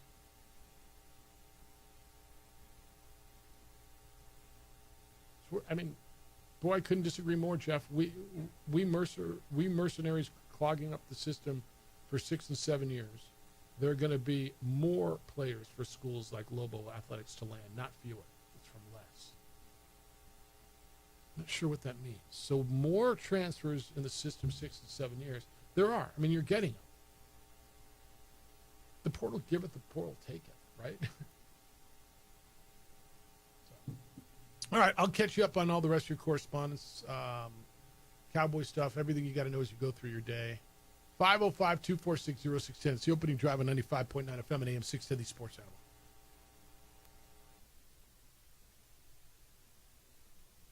Animal. 897-2420 or visit internationalprotectiveservice.com. We would like to thank the following sponsors for making this broadcast possible.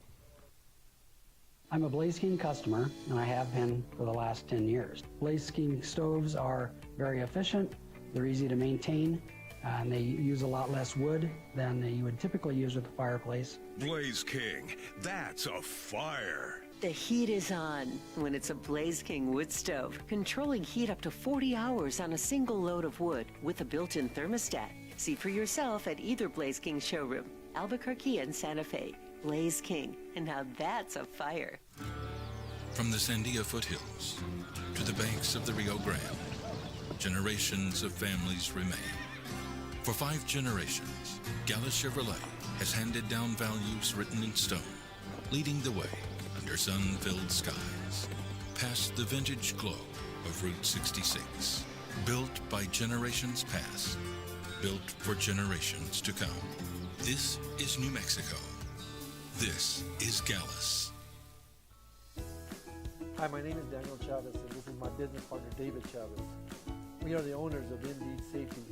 Indeed Safety is a local safety consulting company helping our clients with their safety needs for their projects. One of the things we pride ourselves as a construction safety company is helping our men and women in construction get home safe every day to their families. Indeed Safety is a proud supporter of ProView Network.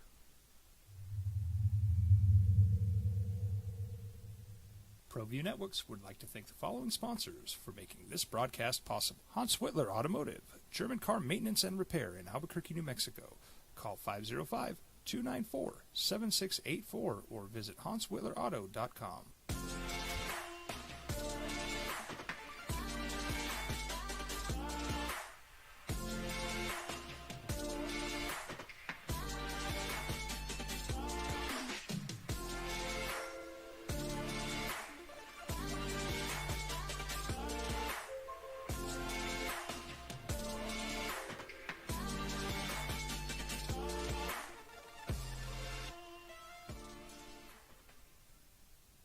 I'm a Blaze King customer, and I have been for the last 10 years. Blaze King stoves are very efficient, they're easy to maintain, and they use a lot less wood than you would typically use with a fireplace. Blaze King, that's a fire. The heat is on when it's a Blaze King wood stove, controlling heat up to 40 hours on a single load of wood with a built-in thermostat. See for yourself at either Blaze King showroom, Albuquerque and Santa Fe. Blaze King, and now that's a fire. We've been trained, conditioned, and rewarded for doing more.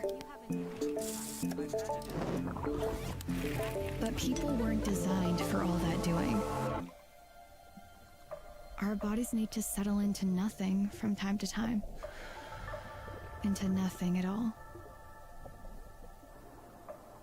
In a world obsessed with doing more, we invite you to undo.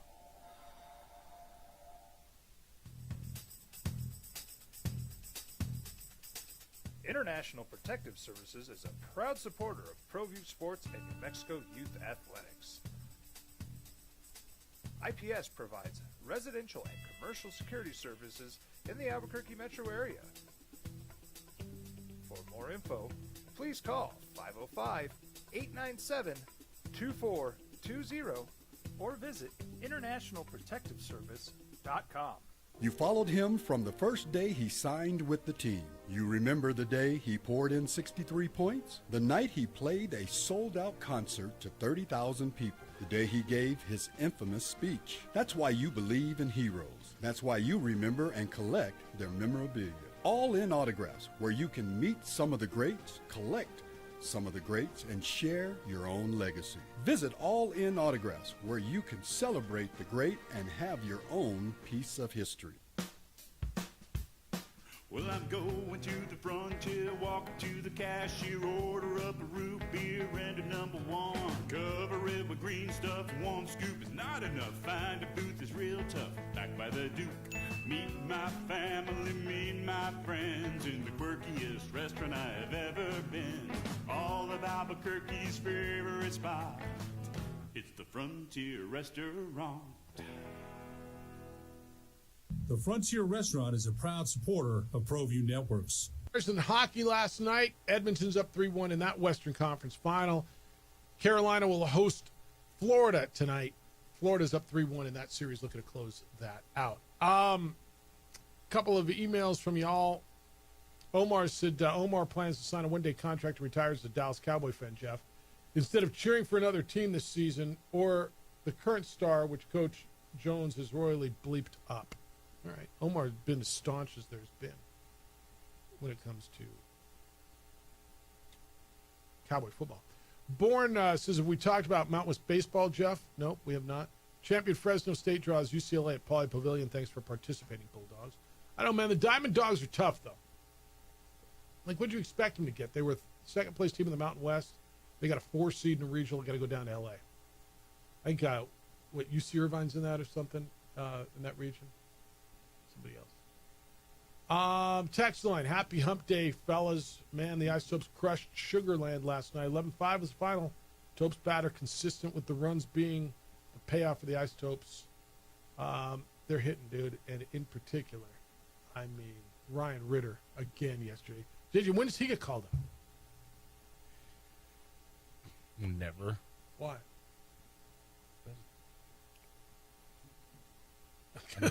No, like, what if they... And we had asked Josh this question a couple weeks ago. I'm like, why aren't they just playing young guys? Well, it's like, you got to hit. And no one's hitting. So do you want these guys to get experience in the big leagues or not? I mean, Ryan Ritter's ripping the cover off the ball. Like, Beck was 0 for 5 last night. Yeah. Jordan Beckley. Yeah. Outfield prospect. Loved the last year. And, take your lumps. All right, 505-246-0610 if you still want to get in. We haven't hit this. The WNBA looked into hateful fan comments towards Angel Reese. And they announced yesterday that they could not substantiate this report of racist fan behavior at the Indiana-Chicago game. That's, of course, Indiana is Caitlin Clark's team. Quote, we investigated the report of racist fan behavior in the vicinity of the court during May 17, 25 Chicago Sky and Indiana Fever game. Based on information gathered to date, including from relevant fans, teams, and arena staff, as well as audio and video review of the game, we have not substantiated it. That's the league statement. The WNBA continues. The WNBA is committed to fostering a safe and inclusive environment for everyone and will continue to be vigilant in enforcing our fan code of conduct, end quote. They've been looking into what was termed as hateful fan comments that were alleged to happen after Caitlin Clark fouled. Remember that play? Caitlin Clark fouled Angel Reese, third quarter of that game. Reese kind of objected to it, and it was a flagrant one, which, I mean, it was a hard foul. You know, a year ago right now, Angel Reese, Caitlin Clark was like the greatest thing ever for the WNBA because it had eyes on it. People were watching.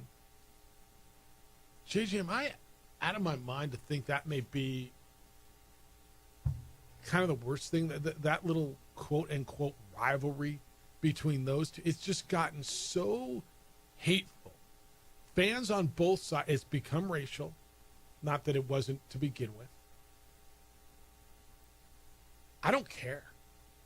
And I believe that's where most fringe people that were kind of sampling the WNBA were like, okay, they're into it. I think they're kind of sick of it. I honestly, stop. Well, it's not a legit rivalry. Like, they kind of went back and forth. Angel Reese isn't good enough to be a rival with Caitlin Clark. Like, she is a rebounder, not a go-to player.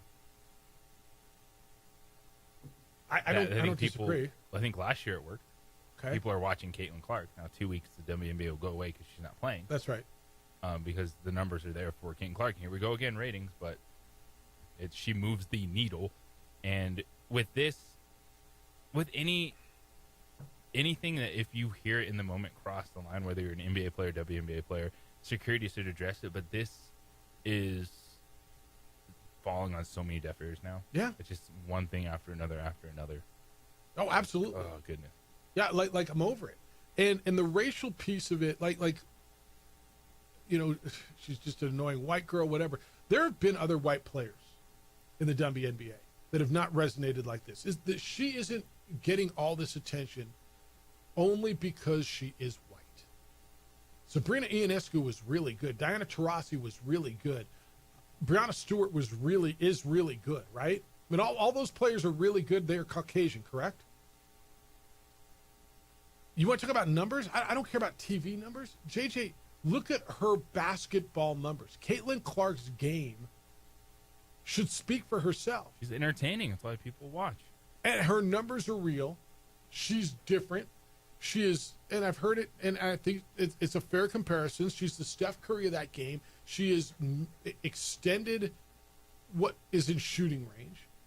Her game has transformed from the college level to the professional. Well, she's not going to be able to compete that level every night. No, she has. She is. And what made the WNBA compelling for people who were not watching the WNBA, I firmly believe is what's starting to turn them away. This isn't going to turn anyone away. The people who kind of sampled it? Yeah. Okay. I'm not sure I totally agree with that. Because it's not a big enough market size where this is going to stop someone from watching a WNBA. Okay. I mean, honestly, not that I cared before, and I'm not going to pretend I was a WNBA fan. I mean, there's a market for women's sports. There is, no doubt. Matters, but trying to force this on the national stage is not going to work. Well, the whole narrative of your league cannot just be about racial comments being investigated and a rivalry between these two players. It just can't be. And honestly, go down the hall. Go literally walk down the hall. Outside of Caitlin Clark, name me two players in the WNBA, and I'm going to guess 0 people in this building can. 0 people can name some Major League Baseball players, too. Fair enough. No, that's totally fair. Totally fair. But Major League Baseball is not marketing me this. This is the only. Well, they're not. WNBA is not marketing. The biggest WNBA stories, period, That's are what the ESPN, CBS Sports puts in as their headline. Okay. Hence, those are the headlines. Your game's not compelling enough to, especially without her, right? Now, I don't know in the markets. Like, if there was a WNBA team here, would we say, oh, wow. Like, Golden State's crushing it Okay. in their debut, just in terms of ticket sales, etc. Okay. Like, in the markets That's what I'm asking. Yeah. So would we be going, oh, did you see the Goat Heads last night? They played New York Liberty, and the Goat Heads were great. Goat Heads a good women's basketball. I think it's a great hockey team name. I think it's a great hockey team name. Heard with Colin Coward is next. The Jim Rome Show will come in after that. 2 Men On is in at 4, and then you get Isotopes Baseball there playing Sugar Land, looking to win 5 in a row for your Toast. We're back tomorrow morning with award-winning radio. We'll begin at 7 a.m. Adrian always looks good on the visuals. Keep watching him and keep working. Thank you. He is JJ Buck. I am Jeff Symbieta. Big day for you. Huge day. Enjoy it. Be good to each other, please. Be kind, loving, caring, and sharing, and we will smell you tomorrow.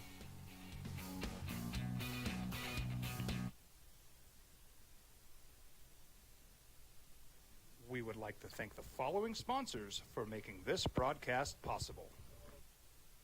I'm a Blaze King customer, and I have been for the last 10 years. Blaze King stoves are very efficient, they're easy to maintain, and they use a lot less wood than you would typically use with a fireplace. Blaze King, that's a fire. The heat is on when it's a Blaze King wood stove, controlling heat up to 40 hours on a single load of wood with a built-in thermostat. See for yourself at either Blaze King showroom, Albuquerque and Santa Fe. Blaze King, and now that's a fire. From the Sandia foothills to the banks of the Rio Grande, generations of families remain. For 5 generations, Gala Chevrolet has handed down values written in stone, leading the way under sun-filled skies, past the vintage glow of Route 66. Built by generations past, built for generations to come. This is New Mexico. This is Gallus. Hi, my name is Daniel Chavez, and this is my business partner, David Chavez. We are the owners of Indeed Safety. Indeed Safety is a local safety consulting company helping our clients with their safety needs for their projects. One of the things we pride ourselves as a construction safety company is helping our men and women in construction get home safe every day to their families. Indeed Safety is a proud supporter of ProView Network.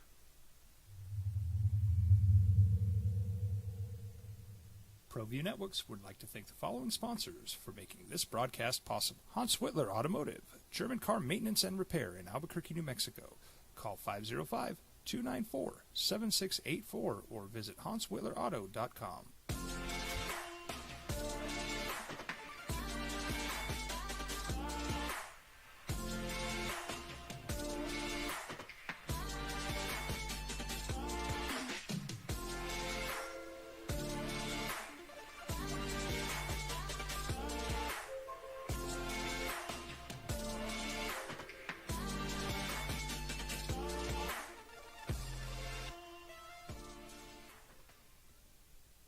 I'm a Blaze King customer, and I have been for the last 10 years. Blaze King stoves are very efficient, they're easy to maintain, and they use a lot less wood than you would typically use with a fireplace. Blaze King, that's a fire. The heat is on when it's a Blaze King wood stove, controlling heat up to 40 hours on a single load of wood with a built-in thermostat. See for yourself at either Blaze King showroom, Albuquerque and Santa Fe. Blaze King, and now that's a fire. We've been trained, conditioned, and rewarded for doing more. But people weren't designed for all that doing. Our bodies need to settle into nothing from time to time. Into nothing at all. In a world obsessed with doing more, we invite you to undo.